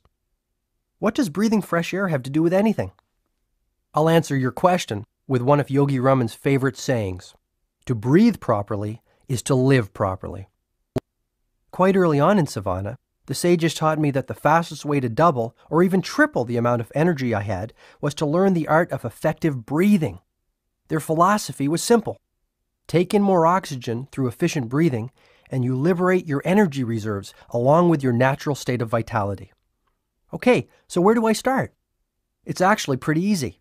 2 or 3 times a day, take a minute or two to think about breathing more deeply and effectively. Your belly should move out slightly. This indicates that you are breathing from the abdomen, which is good. A trick that Yogi Raman taught me was to cup my hands over my stomach. If they moved out as I inhaled, my breathing technique was proper. Very interesting. If you like that, then you'll love the third ritual of radiant living, said Julian, which is the ritual of live nourishment. Yogi Raman put it this way: as you nourish your body, so you nourish your mind. I assumed then that you changed your diet. Radically. Live foods are the answer. Live foods are those which are created through the natural interaction of the sun, air, soil, and water. What I'm talking about here is a vegetarian diet. Fill your plate with fresh vegetables, fruit, and grains, and you might just live forever. Is that possible? Most of the sages were well over 100, and they showed no signs of slowing down. But is this type of diet healthy? This is the diet that nature intended. It is alive, vital, and supremely healthy. The sages have lived by this diet for many thousands of years. If you like meat, you can certainly keep eating it. Just remember that you are ingesting dead food. If you can, cut back on the amount of red meat that you eat. It is really hard to digest, and since your digestive system is one of the body's most energy-consuming processes, valuable energy reserves are needlessly depleted by this foodstuff. Do you see what I'm getting at? Just compare how you feel after eating a steak with your energy levels after you've had a salad. If you don't want to become a strict vegetarian, at least start having a salad with every meal and fruit for dessert. Even this will make a huge difference in the quality of your physical life. Try it for about a month and judge the results for yourself. You will feel phenomenal. Okay, if it's good enough for the sages, it's good enough for me. I promise you I will give it a shot. If I have sold you on the ritual of live nourishment, I think you will love the fourth one. The student is still holding his empty cup. The fourth ritual is known as the ritual of abundant knowledge. It centers around the whole notion of lifelong learning and expanding your knowledge base for the good of yourself and all those around you. Read regularly. Reading for 30 minutes a day will do wonders for you, but I must caution you. Do not read just anything. Make it something that will improve both you and the quality of your life. What did the sages read? They spent many of their waking moments reading and rereading the ancient teachings of their ancestors. They devoured this philosophical literature. It was in Savannah that I really learned the power of the book and the principle that a book is the best friend of the wise. To truly get the best out of a great book, you must study it, not just read it.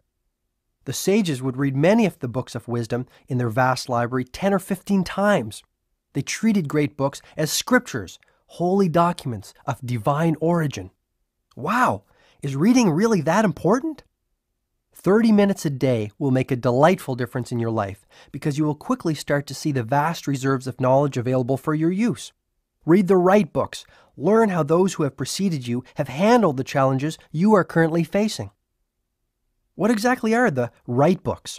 Any titles you could recommend to an eager young beaver? I said, flashing a broad grin. Sure. You will thrive on the biography of the great American Benjamin Franklin. I think you will also find much growth impetus from Mahatma Gandhi's autobiography entitled The Story of My Experiments with Truth. I also suggest that you read Siddhartha by Hermann Hesse, the highly practical philosophy of Marcus Aurelius, and some of the work of Seneca. You might even read Think and Grow Rich by Napoleon Hill. I read it last week and I thought it was very profound. Think and Grow Rich, I exclaimed. But I thought you left all that behind you. I'm really sick and tired of all the make money fast manuals that are being peddled out there by snake oil salesmen preying on the weak. Easy, big fella. I couldn't agree with you more, offered Julian, with all the warmth and patience of a wise, loving grandfather. That little book is not about making a lot of money. It's about making a lot of life. Think and Grow Rich is about abundance, including spiritual abundance, and how to attract all that is good into your life. You might do well to read it, but I will not press the point. Sorry, Julian. I guess my temper gets the better of me sometimes, I offered apologetically. One more thing I need to improve. I really am grateful for all that you are sharing with me. No problem. My point is simply read and keep reading. Do you want to know something else interesting? What? Books simply help you to see what is already within yourself. That's what enlightenment is all about. After all my journeying and exploring, I found that I have actually come full circle back to the point from which I started as a young boy. But now I know myself, and all that I am and can be. Okay, what's the fifth ritual of radiant living? It is the ritual of personal reflection. You see, we all have many sleeping talents inside of us. By taking the time to get to know them, we kindle them. However, silent contemplation will deliver even more than this. This practice will make you stronger, more at ease with yourself, and wiser. I'm still a little fuzzy on the concept, Julian. Every night, the sages would retire to the sanctuary of their huts covered by fragrant rose petals and sit in deep contemplation. Yogi Raman would actually take a written inventory of his day. What kinds of things would he write down, I asked. First, he would list all of his activities, from the personal care activities of his morning to his interactions with the other sages. Interestingly, he would also write down the thoughts he had run through his mind during that particular day. Isn't that hard to do? I can hardly remember what I thought 5 minutes ago, let alone 12 hours ago. Take the time to think. Get into the regular habit of personal introspection. Once Yogi Raman had listed all that he had done and all that he had thought in one column, he would then do an assessment in another column. As he was confronted by his activities and thoughts in the written form, he asked himself whether they were positive in nature. If they were, he resolved to continue giving his precious energy to them. And if they were negative, then he would come up with a clear course of action to get rid of them. I think an example might help me. Can it be personal? Julian asked. Sure, I'd love to know some of your innermost thoughts, I suggested. Actually, I was thinking about yours. We both started to giggle like a couple of kids in a schoolyard. Oh, all right. You always did get your own way. Okay, let's go through just a few of the things that you did today. Write them down on that piece of paper on the coffee table, Julian instructed. I started to realize that something important was about to happen. This was the first time in years that I had actually taken the time to do nothing but reflect on the things I was doing and the thoughts I was thinking. Where do I start? I asked. Start with what you did this morning and progress through your day. Just hit a few of the highlights. Fine. I woke up at 6:30 to the sound of my electric rooster, I joked. Get serious and keep going, Julian replied firmly. Okay, then I showered and shaved, gobbled down a waffle, and rushed off to work. And what about your family? They were all asleep. Anyway, once I got to the office, I noticed that my 7:30 appointment had been waiting there since 7, and boy was he furious. What was your response? I fought back. What was I supposed to do? Let him push me around? Okay. Then what happened? Well, things went from bad to worse.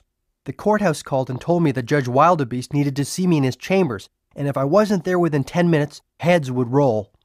I rushed down to the courthouse and had another argument with one of the clerks.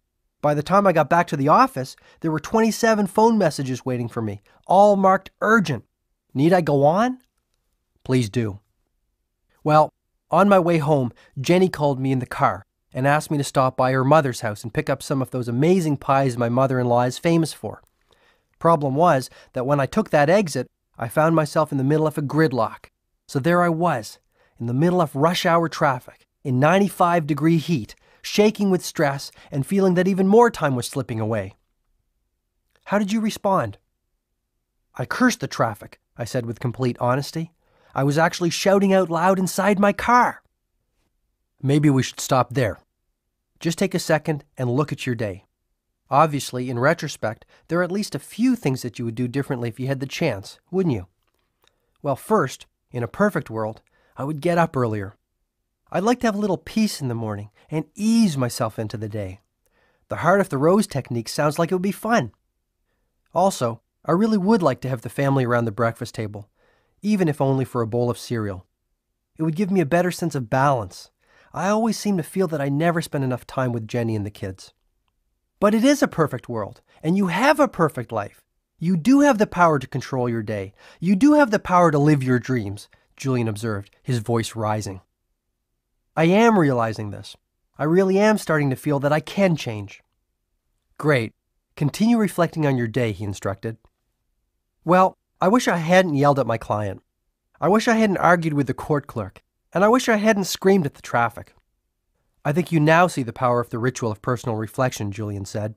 By looking at what you are doing, how you are spending your day, and the thoughts you are thinking, you give yourself a benchmark for measuring improvement.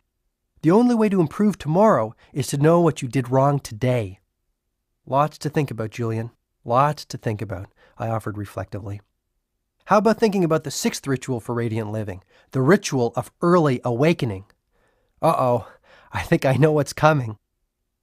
One of the best pieces of advice I learned in that far-off oasis of savannah was to rise with the sun and to start the day off well. Most of us sleep far more than we need to. The average person can get by on 6 hours and remain perfectly healthy and alert. Getting up with the sun sounds extreme. Actually, it isn't. There are few things more natural than rising with the glory of the first rays of a new day. The sages believed that sunshine was a gift from heaven, and while they were careful not to overexpose themselves, they regularly had sun baths and often could be seen dancing playfully in the early morning sunshine. I firmly believe that this was another key to their extraordinary longevity. How do I build this ritual into my routine? Here are a couple of quick tips. First, never forget that it is the quality and not the quantity of sleep that is important. It is better to have 6 hours of uninterrupted deep sleep than even 10 hours of disturbed sleep. For example, Yogi Raman would never eat after 8 p.m. He said that the digestive activity it induced would reduce the quality of his sleep. Another example was the sages' habit of meditating to the soft sounds of their harp immediately before heading off to sleep. What was the reason behind this? The 10-minute period before you sleep and the 10-minute period after you wake up are profoundly influential on your subconscious mind. By determining the thoughts that go in, you are also determining precisely what will come out. So before you go to sleep, do not watch the news or argue with anyone or even go over the day's events in your mind's eye. Relax. Drink a cup of herbal tea if you like. Listen to some soft classical music and prepare yourself to drift into a rich, renewing slumber. It makes sense. The better the sleep, the less I will need. Exactly. And remember the ancient rule of 21. If you do anything for 21 days in a row, it will be installed as a habit. So stay with the early rising routine for about 3 weeks. By then it will be a part of your life. Within short order, you will be able to rise at 5:30 a.m. or even 5 a.m. with ease, ready to savor the splendor of another great day. Okay, so let's say that I am getting up every day at 5:30. What do I do? As I've suggested, the thoughts you think and the actions you take in the first 10 minutes after you wake up have a marked effect on the rest of your day. Think positive thoughts. Give a prayer of thanks for all you have. The sages would actually make themselves laugh whether they felt like it or not, just to get the happiness juices flowing early in the morning. Julian, I am trying very hard to keep my cup empty, and I think you will agree that I've done pretty well for a novice. But that sounds really odd, even for a band of monks living high in the Himalayas. But it's not. Take a guess how many times the average 4-year-old laughs in a day. Who knows? I do. 300. Now guess how many times the average adult in our society laughs in the course of a day. 50, I tried. Try 15, said Julian, smiling in satisfaction. You see my point? Laughter is medicine for the soul. Even if you don't feel like it, look in the mirror and laugh for a couple of minutes. You can't help but feel fantastic. Every day will then be an exquisitely rewarding one. What do you do to start your day off on a positive footing? Actually, I have developed quite a sophisticated morning routine, which includes everything from the heart of the rose to drinking a couple of glasses of freshly squeezed fruit juice. But there is one strategy in particular which I would like to share with you. Sounds important. It is. Shortly after you have awakened, go into your sanctuary of silence. Get still and focused. Then ask yourself this question. What would I do today if this day was my last? Mentally list all the things you would do, the people you would call, and the moments you would savor. When you live every day as if it was your last, your life will take on a magical quality. And this brings me to the 7th of the rituals of radiant living, the ritual of music. Never forget the power of music. Spend a little time with it every day, even if it is listening to a soft piece on a cassette while you drive to work. When you feel down or weary, play some music. It is one of the finest motivators I know of." "Aside from yourself," I exclaimed sincerely. "Just listening to you makes me feel great. You really have changed, Julian, and not just on the outside. You really do seem to be at peace with yourself. You have touched me tonight." "Hey, there's more!" shouted Julian with his fist in the air. "Let's keep going!" I wouldn't have it any other way. Okay. The 8th ritual is the ritual of the spoken word. The sages had a series of mantras, which they would recite morning, noon, and night. They told me that this practice was immensely effective in keeping them focused, strong, and happy. "What's a mantra?" I asked. A mantra is nothing more than a collection of words strung together to create a positive effect. In Sanskrit, man means mind, and tra means freeing. So a mantra is a phrase which is designed to free the mind. And believe me, John, mantras accomplish this objective in a very powerful way. So mantras are spoken? They don't have to be. Written affirmations also are very effective. But I have found that repeating a mantra aloud has a wonderful effect on my spirit. When I need to feel motivated, I might repeat, "I am inspired, disciplined, and energized" out loud 200 or 300 times. To maintain the supreme sense of self-confidence I have cultivated, I might repeat, "I am strong, able, and calm." I even use mantras to keep me youthful and vital, Julian admitted. Which leads us to the 9th ritual of radiant living quite nicely. This is the ritual of congruent character. This ritual requires you to take daily, incremental action to build your character. Perhaps Yogi Raman articulated the formula best when he stated, "You sow a thought, you reap an action. Reap an action, you sow a habit. Sow a habit, you reap a character. Sow a character, you reap your destiny." What kinds of things should I do to build my character? Anything that cultivates your virtues. Before you ask me what I mean by virtues, let me clarify the concept. The wise people of the Himalayas believed strongly that a virtuous life was a meaningful life, so they governed all their actions by a series of timeless principles. But I thought you said they governed their lives by their purpose. Yes, this is quite so, but their life's calling included living in a manner congruent to these principles. They are, simply stated, industry, compassion, humility, patience, honesty, and courage. When all your actions are congruent and aligned with these principles, you will feel a deep sense of inner harmony and peace. This is also when your life will move from the ordinary into the realm of the extraordinary, and you will begin to sense the sacredness of your being. It is the first step to lifelong enlightenment. Have you tasted this experience? I asked. I have, and I believe you will too. Do the right things. Act in a way that is congruent with your true character. Act with integrity. Be guided by your heart. The rest will take care of itself. You are never alone, you know. And the final ritual? This is the all-important ritual of simplicity. This ritual requires you to live a simple life. As Yogi Raman said, one must never live in the thick of thin things. Focus only on your priorities, those activities which are truly meaningful. Your life will be uncluttered, rewarding, and exceptionally peaceful. This I promise you. But earlier you told me that happiness comes from achievement. Now you are telling me to reduce my needs and be content with less. Isn't that a paradox? Excellent point, John. It might seem like a contradiction, but it isn't. Lifelong happiness does come through striving to realize your dreams. The key is not to make your happiness contingent on finding that elusive pot of gold at the end of the rainbow. For example, even though I was a millionaire many times over, I was so money-driven that I couldn't enjoy all that I had. You know, there came a time when all I could eat was bread and water, Julian said, growing very quiet and pensive. Are you serious? I always thought that you ate at the best restaurants with all those celebrity friends of yours. That was in the early days. Not many people know about this, but the burden of my out-of-control lifestyle gave me a bleeding ulcer. Julian caught himself. But I'm not one to live in the past. It was another one of life's great lessons. To transcend pain, I had to first experience it. I wouldn't be where I am today without it, he said stoically. Any ideas on what I should do to bring the ritual of simplicity into my life, I asked.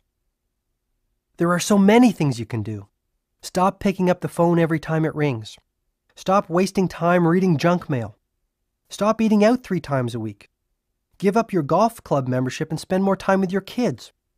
Spend a day a week without your watch. Watch the sun rise every few days. Sell your cellular phone and dump your pager. Need I continue? Julian asked rhetorically. I get the point.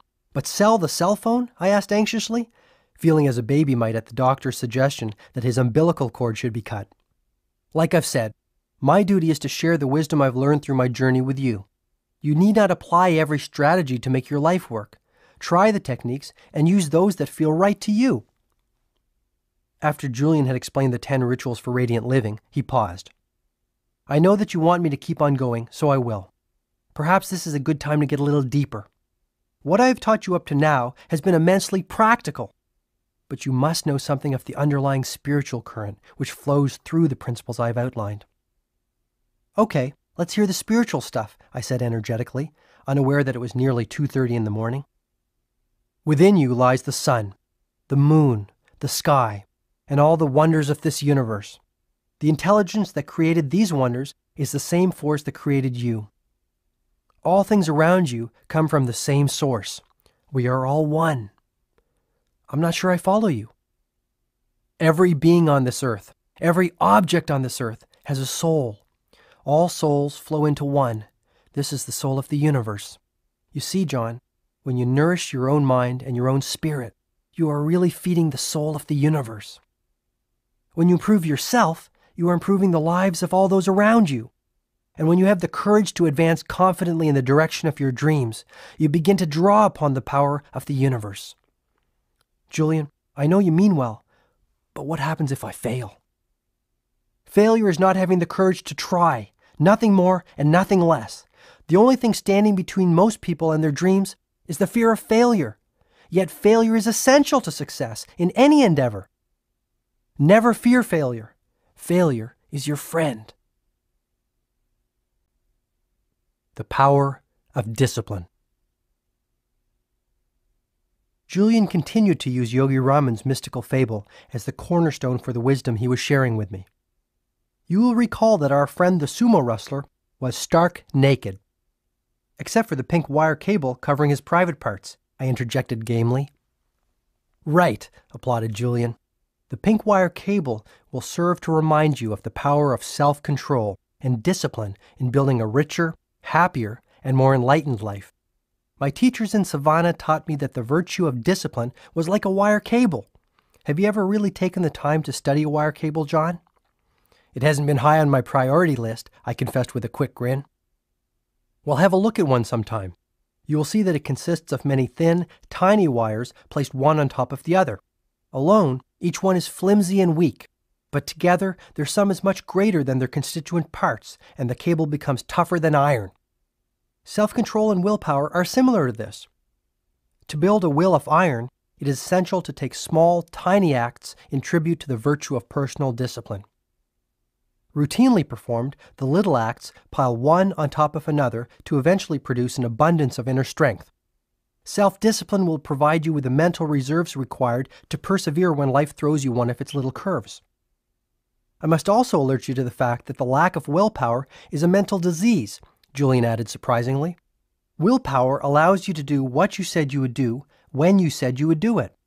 It is willpower that offers you the inner power to keep your commitments to others, and perhaps even more importantly, to yourself. Is it really that important? Most certainly, my friend. It is the essential virtue of every person who has created a life rich with passion, possibility, and peace. Julian then reached into his robe and pulled out a shiny silver locket, the kind you might see in a museum exhibit on ancient Egypt. You shouldn't have, I joked. The sages of Savannah gave this gift to me on my last evening with them. It was a joyous, loving celebration between members of a family who had lived life to the fullest.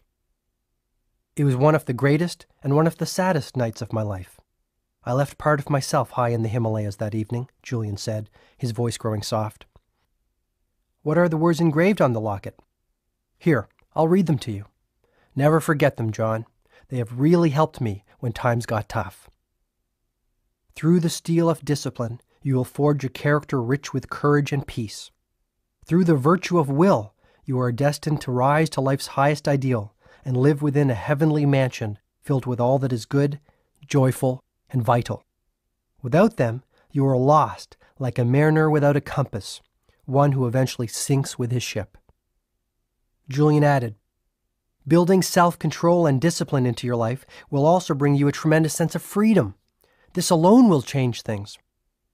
Julian then noted the many practical benefits that the cultivation of discipline would bring.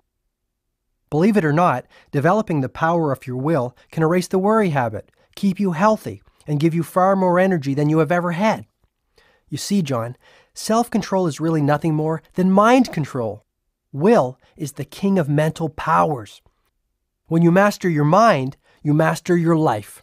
Mental mastery starts with being able to control every thought that you think. When you have developed the ability to discard all weak thoughts and focus only on those that are positive and good actions will follow.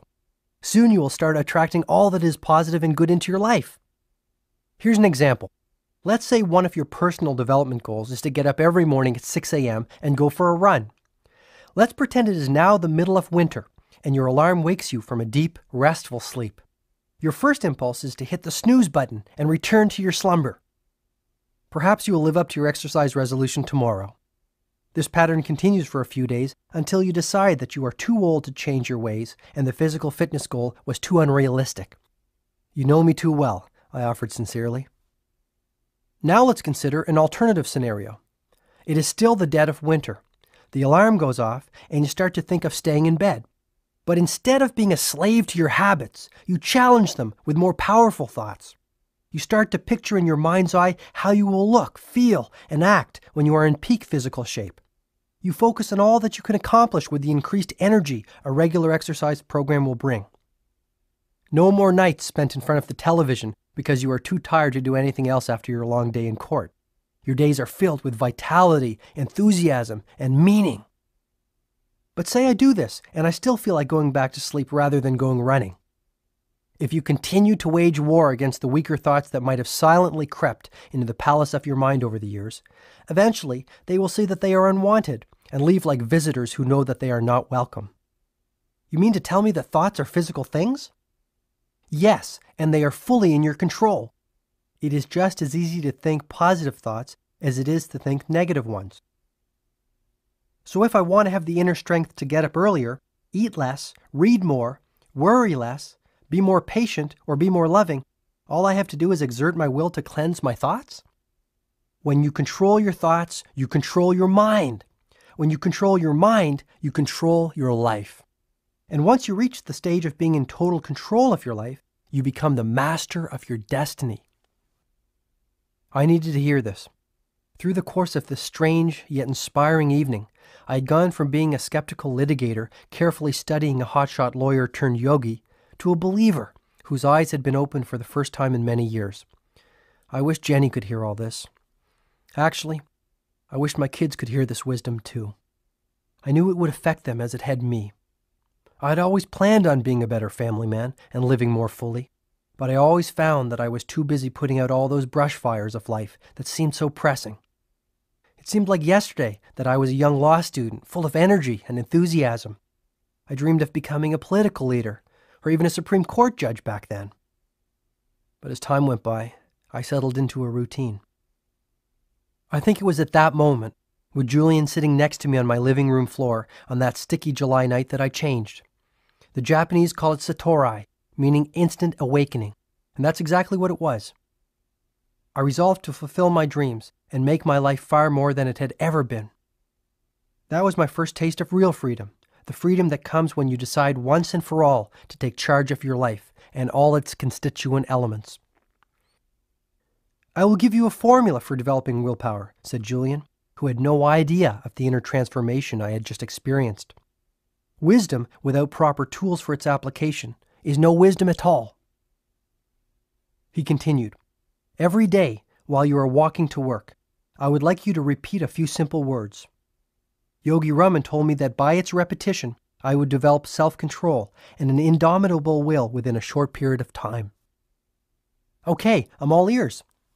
This is the mantra I suggest you repeat at least 30 times a day. I am more than I appear to be. All the world's strength and power rest inside me. It will manifest profound changes in your life. For even quicker results, blend this mantra with the practice of creative envisioning I spoke of earlier. Startling results will surely come your way, he promised. That's it? I asked, astonished by the apparent simplicity of this formula. I can tap the full reserves of my willpower through this simple exercise? Repeating the mantra I gave you, along with the daily practice of seeing yourself as you hope to be, will give you an enormous amount of support as you create the disciplined, principled life that will connect you to your dreams. And you need not change your world in a day. Start off small. Even training yourself to get up an hour earlier and sticking to this wonderful habit will boost your self-confidence, inspiring you to reach higher heights. The trick is to keep setting the mark higher and raising your standards continuously. This will release that magical quality of momentum that will motivate you to keep exploring your infinite potential. Momentum is also the secret ingredient to building self-discipline. It's a delightful process, John. It really is. And the pink wire cable in Yogi Raman's magical fable will always remind you of the power of your will. Just as Julian finished revealing his thoughts on the subject of discipline, I noticed the first rays of the sun peeking into the living room, pushing away the darkness like a child pushes away an unwanted bed cover. This will be a great day, I thought. The first day of the rest of my life.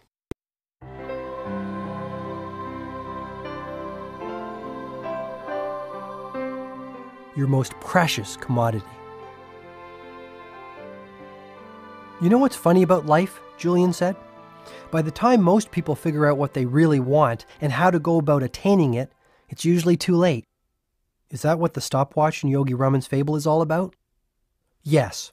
The naked, 9-foot-tall, 900-pound sumo wrestler with the pink wire cable covering his private parts slips on a shiny gold stopwatch that someone has left in the beautiful garden, Julian reminded me. And exactly what does the shiny gold stopwatch represent? It is a symbol of our most precious commodity, time. What about positive thinking and goal setting and self-mastery? They all mean nothing without time. About 6 months after I made Savannah my temporary home, one of the sages came to my hut while I was studying. Her name was Divya. She was a stunningly beautiful woman with jet black hair that fell below her waist, and in a very gentle and sweet voice, she informed me that she was the youngest of all of the sages. She also said that she had come to me on the instructions of Yogi Raman. As the youngest of our community, I have been asked to bring you a gift. It is from all of us, and we offer it as a token of our respect for you, one who has traveled so far to learn our ways. What was the gift? I asked impatiently. It was a miniature hourglass, which had been made from blown glass and a small piece of sandalwood. Seeing my expression, Divya quickly told me that each of the sages had received one of these instruments as children. Though we have no possessions and live pure, simple lives, we respect time and note its passing. These little hourglasses serve as daily reminders of our mortality and the importance of living full, productive days while advancing our purposes. These monks kept time? Each and every one of them understood the importance of time. They each had developed what I call a time consciousness. Time is the greatest leveler. Whether we are privileged or disadvantaged, whether we live in Texas or Tokyo, we all have been allotted days with only 24 hours. Once I heard my father say it was the busiest people who have time to spare. What do you make of that? Busy, productive people are highly efficient with their time. They must be in order to survive.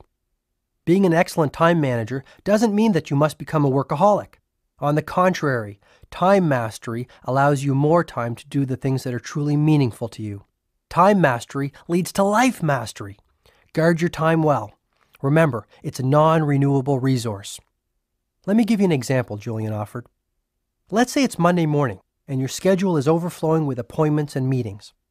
Let's say you took 15 minutes the night before to plan your day. Or to be even more effective, let's say you took 1 hour on your quiet Sunday morning to organize your entire week. In your daily planner, you wrote out when you would meet your clients, when you would do legal research, and when you would return phone calls. Most importantly, your personal, social, and spiritual development goals for the week also went into your agenda book.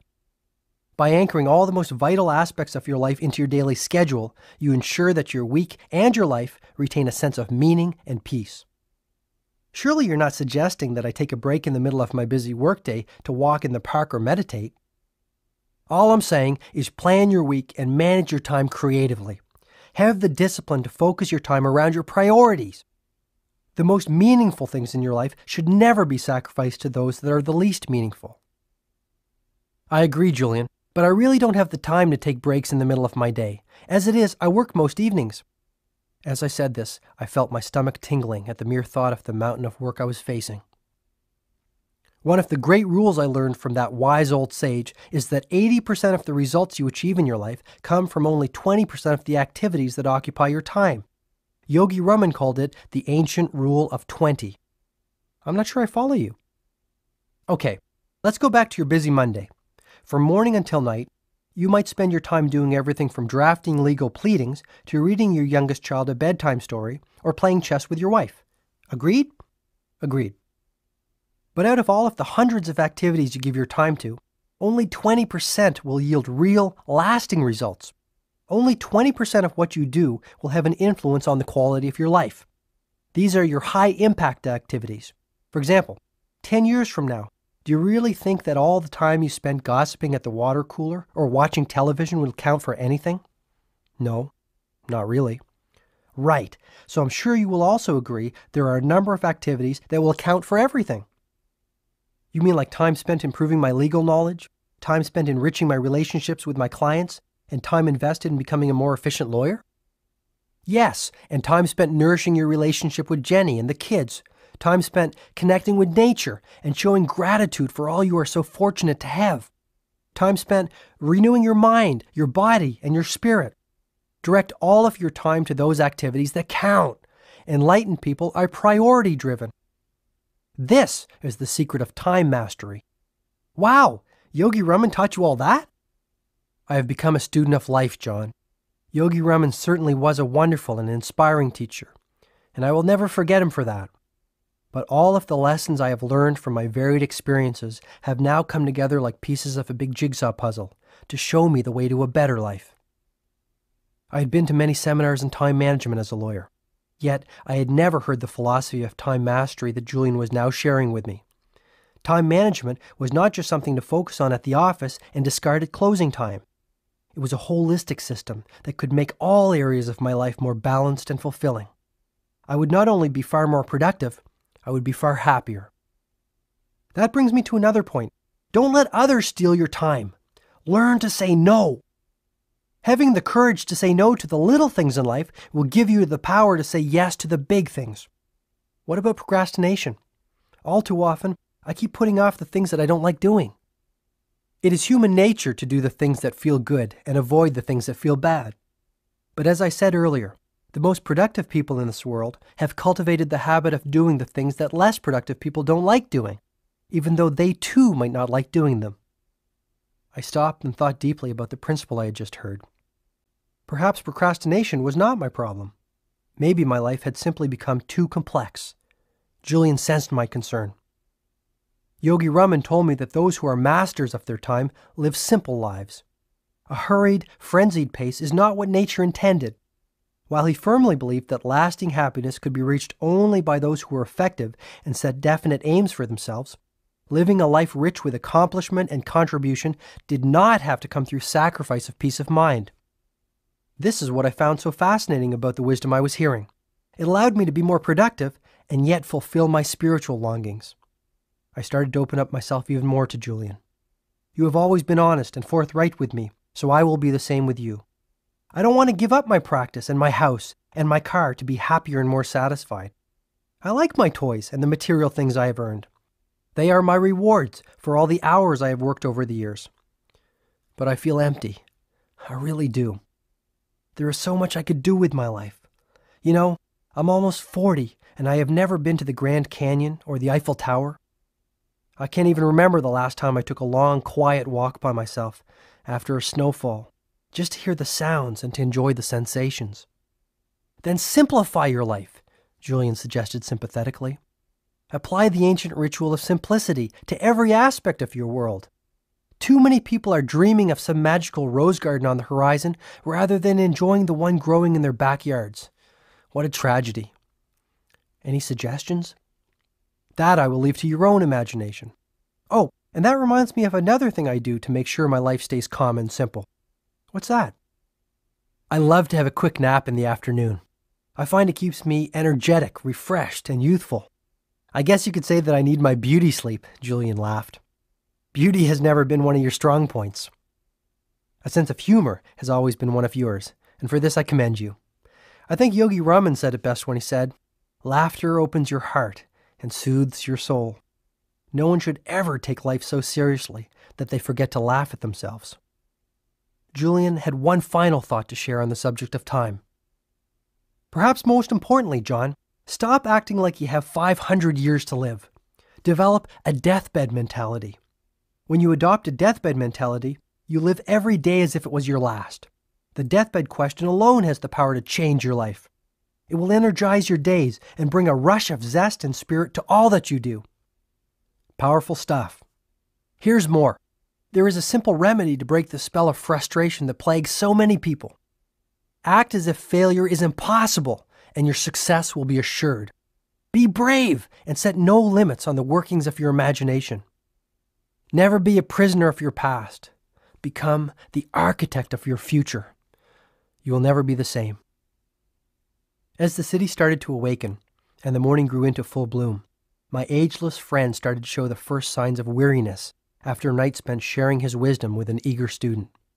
I had been astonished by Julian's stamina, his boundless energy, and his endless enthusiasm. "We are moving to the end of Yogi Raman's magical fable and approaching the time when I must leave you," he said gently. "Are you going to tell your partners that you have returned home?" I asked, my curiosity getting the better of me. "Probably not," Julian replied. "I'm so different from the Julian Mantle they knew. They wouldn't recognize me." "You really are a new man," I agreed, chuckling inwardly as I pictured this mystical monk, adorned in the traditional robes of Savannah, stepping into the striking red Ferrari of his former life. "A new being is probably even more accurate." "I don't see the distinction," I confessed. "There is an ancient saying in India, 'We are not human beings having a spiritual experience.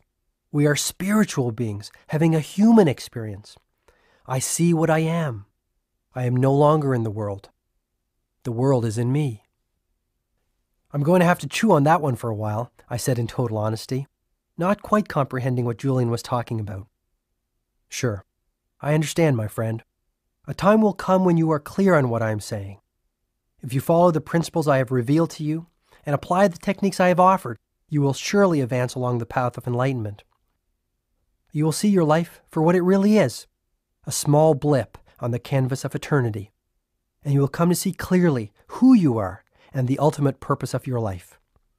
Which is? To serve, of course. Listen to your conscience. It will tell you that your calling in life is ultimately selfless service to others in some form or another. My mission is to spread the ancient wisdom of the sages of Savannah to all those who need to hear it. This is my purpose." The fire of knowledge had kindled Julian's spirit. He was so passionate, so committed, and so fervent about what he was saying that it was reflected even in his physical dimension. His transformation from a frail old litigator to a vital young Adonis was not brought about by a simple change in his diet or a daily dose of some quick-fix exercise plan. He had found the secret that people through the ages have been searching for. It was more than the secret of youth, fulfillment, or even happiness. Julian had discovered the secret of the self. The ultimate purpose of life. "The sages of Savannah were not only the most youthful people I have ever met," observed Julian. "They were also the kindest. Yogi Raman told me that when he was a child, as he waited for sleep, his father would ask him what good deeds he had performed through the course of that day. Believe it or not, if he said that he hadn't done any, his father would request that he get up and perform some act of kindness and selfless service before he was permitted to go to sleep." Julian went on, "One of the most essential of all the virtues for enlightened living that I can share with you, John, is this one. When all is said and done, no matter what you have achieved, the quality of your life will come down to the quality of your contribution." Does this have something to do with the fresh yellow roses in Yogi Raman's fable? Of course it does. The flowers will remind you of the ancient Chinese proverb, A little bit of fragrance always clings to the hand that gives you roses. The meaning is clear. When you work to improve the lives of others, you indirectly elevate your own life in the process. When you take care to practice random acts of kindness daily, your own life becomes far richer and more meaningful. To cultivate the sacredness and sanctity of every day, serve others in some way. Are you suggesting that I get involved in some volunteer work? That's an excellent starting point, but what I'm speaking of is much more philosophical than that. I'm suggesting that you adopt a new paradigm of your role on this planet. You're losing me again. Shed some light on the term paradigm. I'm not really familiar with it. A paradigm is simply a way of looking at a circumstance or at life in general. Some people see the glass of life as half empty. The optimists see it as half full. They interpret the same circumstance differently because they have adopted a different paradigm. A paradigm is basically the lens through which you see the events of your life, both external and internal. To dramatically improve the quality of your life, you must cultivate a new perspective of why you are here on earth. You must realize that there can only be one real reason for your being here. And that would be to give yourself to others and to contribute in a meaningful way, Julian replied. Our world is in the midst of great change. People are trading in money for meaning. Lawyers who used to judge people by the size of their pocketbooks are now judging people by the size of their commitment to others, by the size of their hearts. Teachers are leaving the wombs of secure jobs to nurture the intellectual growth of needy kids living in the combat zones we call inner cities. People have heard the clear call for change.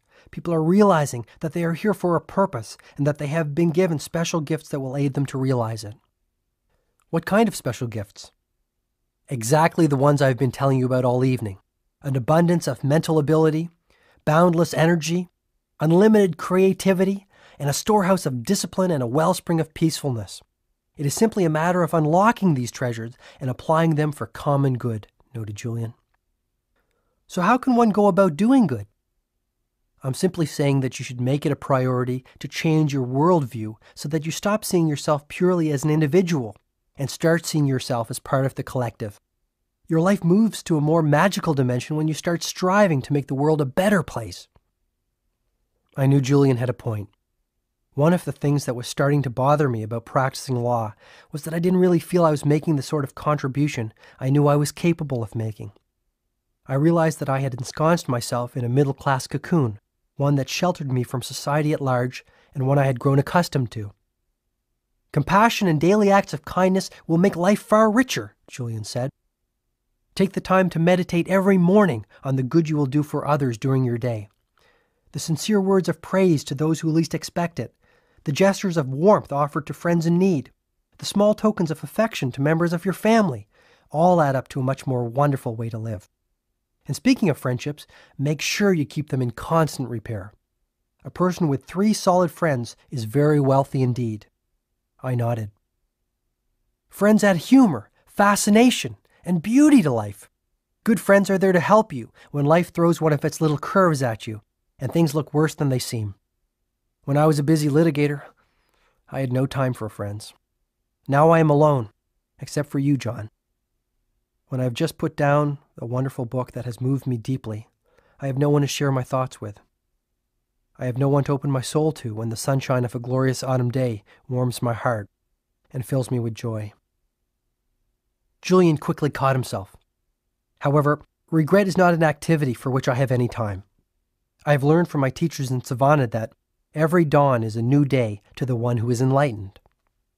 Julian's eyes glittered in the hope of things yet to come. It appeared to me that Julian Mantle had indeed been elevated from a human being passing through life without a care for anyone to a spiritual being passing through life only caring about others. Perhaps this was the path that I too was about to walk.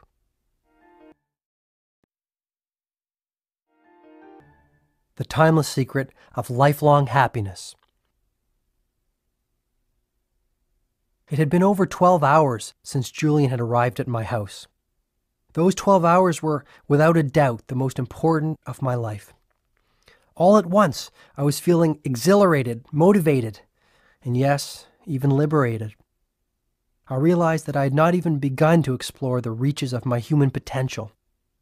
Julian's wisdom allowed me the opportunity to come to grips with the wounds that were keeping me from living with the laughter, energy, and fulfillment I knew that I deserved. I felt moved. I'll have to leave soon. You have commitments which are pressing on your time, and I have my own work to tend to, Julian said apologetically. My work can wait. Unfortunately, mine can't, he said with a quick smile. But before I leave, I must reveal the final element of Yogi Raman's magical fable.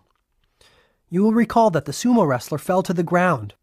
After what seemed like an eternity, he finally regained consciousness when the marvelous fragrance of the yellow roses reached his nose. He then jumped to his feet in delight and was astonished to see a long, winding path studded with millions of tiny diamonds. Of course, our friend the sumo wrestler took the path, and in doing so, lived happily ever after. Seems plausible, I chuckled.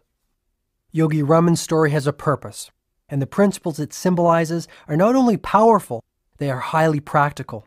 True, I agreed without reservation. The path of diamonds, then, will serve to remind you of the final virtue of enlightened living. By carrying this principle with you through your daily work, you will enrich your life.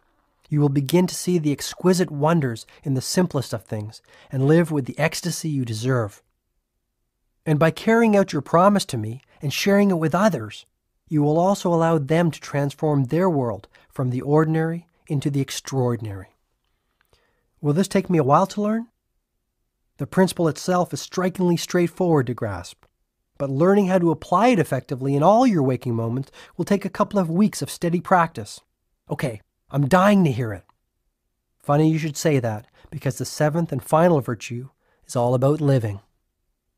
The sages of Savannah believed that a truly joyful and rewarding life comes only through a process they called living in the now.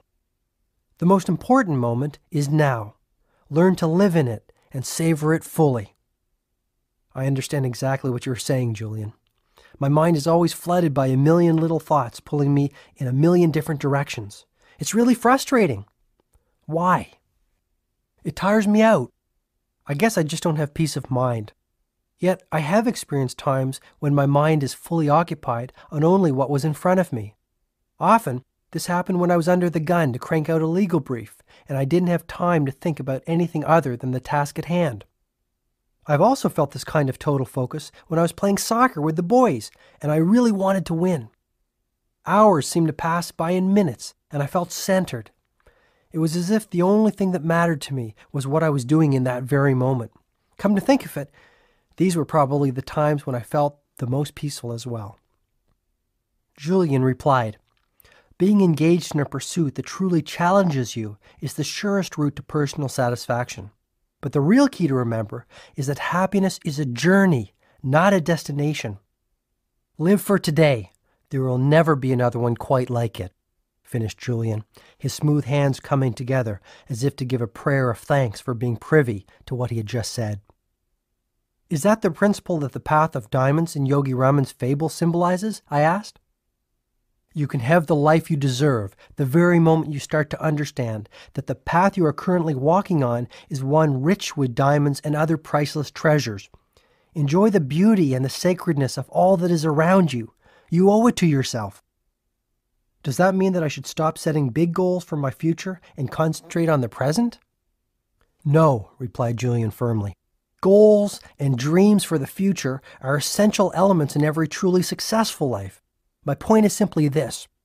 Never put off happiness for the sake of achievement. Today is the day to seize the moment and live a life that soars.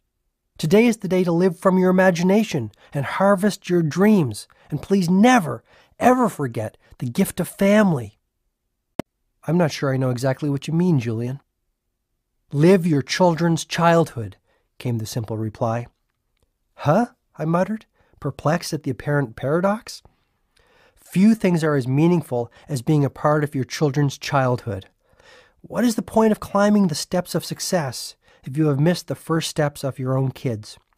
What is the use of being known across the country as a red-hot trial lawyer if your kids don't even know their father, Julian offered, his voice now quivering with emotion. I know where if I speak. This last comment floored me. What could this former millionaire playboy know about being a father? I do know something of the blessings we call children, he said softly. But I always thought you were the city's most eligible bachelor before you threw in the towel and gave up your practice. Before I was caught up in the illusion of that fast and furious lifestyle, you know that I was married. Yes? He then paused, as a child might before telling his best friend a closely guarded secret. What you do not know is that I also had a little daughter. She was the sweetest, most delicate creature I have ever seen in my life. People told me I had a brilliant future, a stunningly beautiful wife, and a wonderful daughter. Yet when life seemed to be perfect, it was all taken from me in an instant. For the first time since his return, Julian's eternally joyful face was enveloped in sadness. A single tear began to slide down one of his bronzed cheeks and dripped onto the velvety fabric of his ruby-red robe. You don't have to continue, Julian, I offered sympathetically, placing an arm around his shoulder to comfort him. The drunk driver who killed my daughter didn't take away only one precious life on that sun-soaked October afternoon. He took two. After my daughter's passing, my life unraveled. I started spending every waking moment at the office, foolishly hoping that my legal career might be the salve for the pain of a broken heart. My wife, who had been my constant companion since law school, left me, citing my obsession with work. My health deteriorated, and I spiraled into the infamous life that I was engaged in when we first met. Sure, I had everything money could possibly buy, but I sold my soul for it. I really did, Julian noted emotionally, his voice still choked up. So when you say, live your children's childhood, you are basically telling me to take the time to watch them grow and flourish? That's it, isn't it? Even today, 27 years after she left us, while we were driving her to her best friend's birthday party, I would give anything just to hear my daughter giggle again, or to play hide and seek like we used to in our back garden. I would love to hold her in my arms and softly caress her golden hair. She took a piece of my heart with her when she left. And though my life has been inspired by new meaning since I found the way to enlightenment and self-leadership in Savannah, a day doesn't pass without me seeing the rosy face of my sweet little girl in the silent theater of my mind. You have such great kids, John. The best gift you could ever give your children is your love. Get to know them again. Pretty soon they will be off, building lives and families of their own. Then it'll be too late. The time will be gone. Julian had struck a chord deep inside of me. I guess I had known for some time that my workaholic pace was slowly but steadily loosening our family ties. Piano recitals, Christmas plays, Little League championships had all been traded for my professional advancement. Happiness is a journey, Julian continued, his voice rising once again with the heat of passion. Enjoy the special moments that every day offers, because today, this day is all you have. Can anyone learn to live in the now? Absolutely. No matter what your current circumstances might be, you can train yourself to enjoy the gift of living and fill your existence with the jewels of everyday life. When you start spending even 5 minutes a day practicing the art of gratitude, you will cultivate the richness of living that you are looking for. So by giving daily thanks for all of my assets, whether these are material or spiritual, I will develop the habit of living in the moment? Yes, this is an effective method for putting far more living into your life. When you savor the now, you kindle the fire of life that allows you to grow your destiny. Grow my destiny? We all have something we are meant to do. Your genius will shine through, happiness will fill your life the instant you discover your higher purpose and then direct all your energies towards it. Once you are connected to this mission, all your desires will be fulfilled effortlessly. Simply follow the path of your dreams in full expectation of the bounty that is certain to flow. This will bring you to your divine destination. This is what I mean by growing your destiny, Julian offered sagely. When I was a young boy, my father loved to read me a fairy tale known as Peter and the Magic Thread. Peter was a very lively little boy. Everyone loved him. His family, his teachers, and his friends. But he did have one weakness. What was that? Peter could never live in the moment. He had not learned how to enjoy the process of life. When he was in school, he dreamed of playing outside. When he was outside playing, he dreamed of his summer vacation. Peter constantly daydreamed, never taking the time to savor the special moments that filled his days. One morning, Peter was out walking in a forest near his home. Feeling tired, he decided to rest on a patch of grass and eventually dozed off.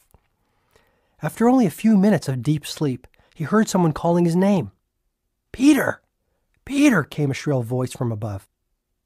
As he slowly opened his eyes, he was startled to see a striking woman standing above him. She must have been well over 100 years old, and her snow-white hair dangled well below her shoulders like a matted blanket of wool. In this woman's wrinkled hand was a magical little ball with a hole in the center of it, and out of the hole dangled a long, golden thread. "Peter," she said, "this is the thread of your life. If you pull the thread just a little bit, an hour will pass in seconds. If you pull a little harder, whole days will pass in minutes. And if you pull with all your might, months, even years, will pass by in days." Peter grew very excited at this discovery. "I'd like to have it if I may," he asked. The elderly woman quickly reached down and gave the ball with the magic thread to the young boy. The next day, Peter was sitting in the classroom feeling restless and bored. Suddenly, he remembered his new toy. As he pulled a little bit of the golden thread, he quickly found himself at home, playing in his garden. Realizing the power of the magic thread, Peter soon grew tired of being a schoolboy and longed to be a teenager with all the excitement that this phase of life would bring. So again, he pulled out the ball and pulled hard on the golden thread. Suddenly, he was a teenager with a very pretty young girlfriend named Elise. But Peter still wasn't content. He had never learned to enjoy the moment and to explore the simple wonders of every stage of his life. Instead, he dreamed of being an adult. So again, he pulled on the thread, and many years whizzed by in an instant. Now he found he had been transformed into a middle-aged adult. Elise was now his wife, and Peter was surrounded with a house full of kids. But Peter also noticed something else. His once jet-black hair had started to turn gray, and his once youthful mother, whom he loved so dearly, had grown old and frail. Yet Peter still could not live in the moment. He had never learned how to live in the now. So once again, he pulled on the magic thread and waited for the changes to appear. Peter now found that he was a 90-year-old man. His thick dark hair had turned white as snow, and his beautiful young wife Elise had grown old and had passed away a few years earlier. His wonderful children had grown up and left home to lead lives of their own. And for the first time in his entire life, Peter realized he had not taken the time to embrace the wonders of living. He had never gone fishing with his kids or taken a moonlight stroll with Elise. He had never planted a garden or read those wonderful books his mother had loved to read. Instead, he had hurried through life, never resting to see all the good that was along the way. Peter became very sad at this discovery. He decided to go out to the forest where he used to love to walk as a young boy, to clear his head and warm his spirit. As he entered the forest, he noticed that the little saplings of his childhood had grown into mighty oaks. The forest itself had matured into a paradise of nature. He lay down on a small patch of grass and fell into a deep slumber. After only a minute, he heard someone calling out to him. "Peter! Peter!" cried the voice. He looked up in astonishment to see that it was none other than the old woman who had given him the ball with the magic golden thread many years earlier. "Have you enjoyed my special gift?" she asked. Peter was direct in his reply. "At first it was fun, but now I hate it. My whole life has passed before my eyes without giving me the chance to enjoy it.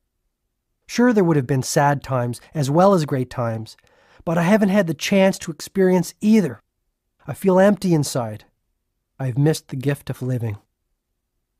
"You are very ungrateful," said the old woman. "Still, I will give you one last wish." Peter thought for an instant and then answered hastily, "I'd like to go back to being a schoolboy. and live my life over again." He then returned to his deep sleep. Again he heard someone calling his name and opened his eyes. Who could it be this time, he wondered. When he opened his eyes, he was absolutely delighted to see his mother standing over his bedside. She looked young, healthy, and radiant. Peter realized that the strange woman of the forest had indeed granted his wish, and he had returned to his former life. "Hurry up, Peter! You sleep too much. Your dreams will make you late for school if you don't get up right this minute," his mother admonished. Needless to say, Peter dashed out of bed on this morning and began to live the way he had hoped. Peter went on to live a full life, one rich with many delights, joys, and triumphs. But it all started when he stopped sacrificing the present for the future and began to live in the moment. "Today is your chance to awaken to the gift of living before it is too late," Julian continued. "Let this new day be the defining moment of your life, the day that you make the decision once and for all to focus on what is truly important to you. Revive your spirit and start tending to your soul. This is the way to nirvana." Nirvana? The sages of Savannah believed that the ultimate destination of all truly enlightened souls was a place called nirvana. Actually, more than a place, the sages believed nirvana to be a state, one that transcended anything they had known previously. In nirvana, all things were possible. There was no suffering, and the dance of life was played out with divine perfection. On reaching nirvana, the sages felt that they would step into heaven on earth. This was their ultimate goal in life, Julian observed, his face radiating a peaceful, almost angelic quality. "We're all here for some special reason," he observed prophetically. "Meditate on what your true calling is and how you can give yourself to others. Start applying the principles and strategies that I have shared with you. Be all that you can be. A time will come when you too will taste the fruits of that place called nirvana." "How will I know when I reach the state of enlightenment?" "Little hints will appear to confirm your entrance. You will start to notice the holiness in everything that is around you, the divinity of a moonbeam, the allure of a lush blue sky on a scorching summer day, the fragrant bloom of a daisy, or the laugh of a mischievous little child. Julian, I promise you that the time you have spent with me will not be in vain. I will dedicate myself to living by the wisdom of the sages of Savannah, and I will keep my promise to you by sharing all that I have learned. I am speaking from the heart. I give you my word," I offered sincerely, feeling the throes of emotion stirring within. "Spread the rich legacy of the sages to all those around you. They will quickly benefit from this knowledge and improve the quality of their lives, just as you will improve the quality of yours. And remember, the journey is to be enjoyed. The road is just as good as the end." I let Julian continue. "Yogi Raman was a great storyteller, but there was one story he told me which stood out amongst the rest. May I share it with you?" "Absolutely." "Many years ago, in ancient India, a Maharaja wanted to build a great tribute to his wife as a sign of his deep love and affection for her. This man wanted to create a structure the likes of which the world had never seen, one that people would admire for centuries to come. So every day, block by block, his workers toiled in the hot sun. And every day, the structure started to look a little more defined, a little more like a monument, a little more like a beacon of love against the azure blue Indian sky. Finally, after 22 years of daily, gradual progress, this palace of pure marble was complete. Guess what I'm speaking of? I have no idea. The Taj Mahal, one of the 7 wonders of the world, Julian replied. My point is simple. Everyone on this planet is a wonder of the world. Every one of us has the potential for extraordinary achievement, happiness, and lasting fulfillment. All it takes are small steps in the direction of our dreams. Like the Taj Mahal, a life overflowing with wonders is built day by day, block by block. Tiny incremental changes and improvements such as those I've suggested will create positive habits. Positive habits will create results, and results will inspire you towards greater personal change. Begin to live every day as if it was your last. Starting today, learn more, laugh more, and do what you truly love to do. Do not be denied your destiny, for what lies behind you and what lies in front of you matter little compared to what lies within you. Without saying another word, Julian Mantle, the millionaire lawyer turned enlightened monk, got up, embraced me like the brother he had never had, and walked out of my living room into the thick heat of another scorching summer day. As I sat alone and collected my thoughts, I noticed that the only evidence I could find of this sage messenger's extraordinary visit sat silently on the coffee table in front of me. It was his empty cup.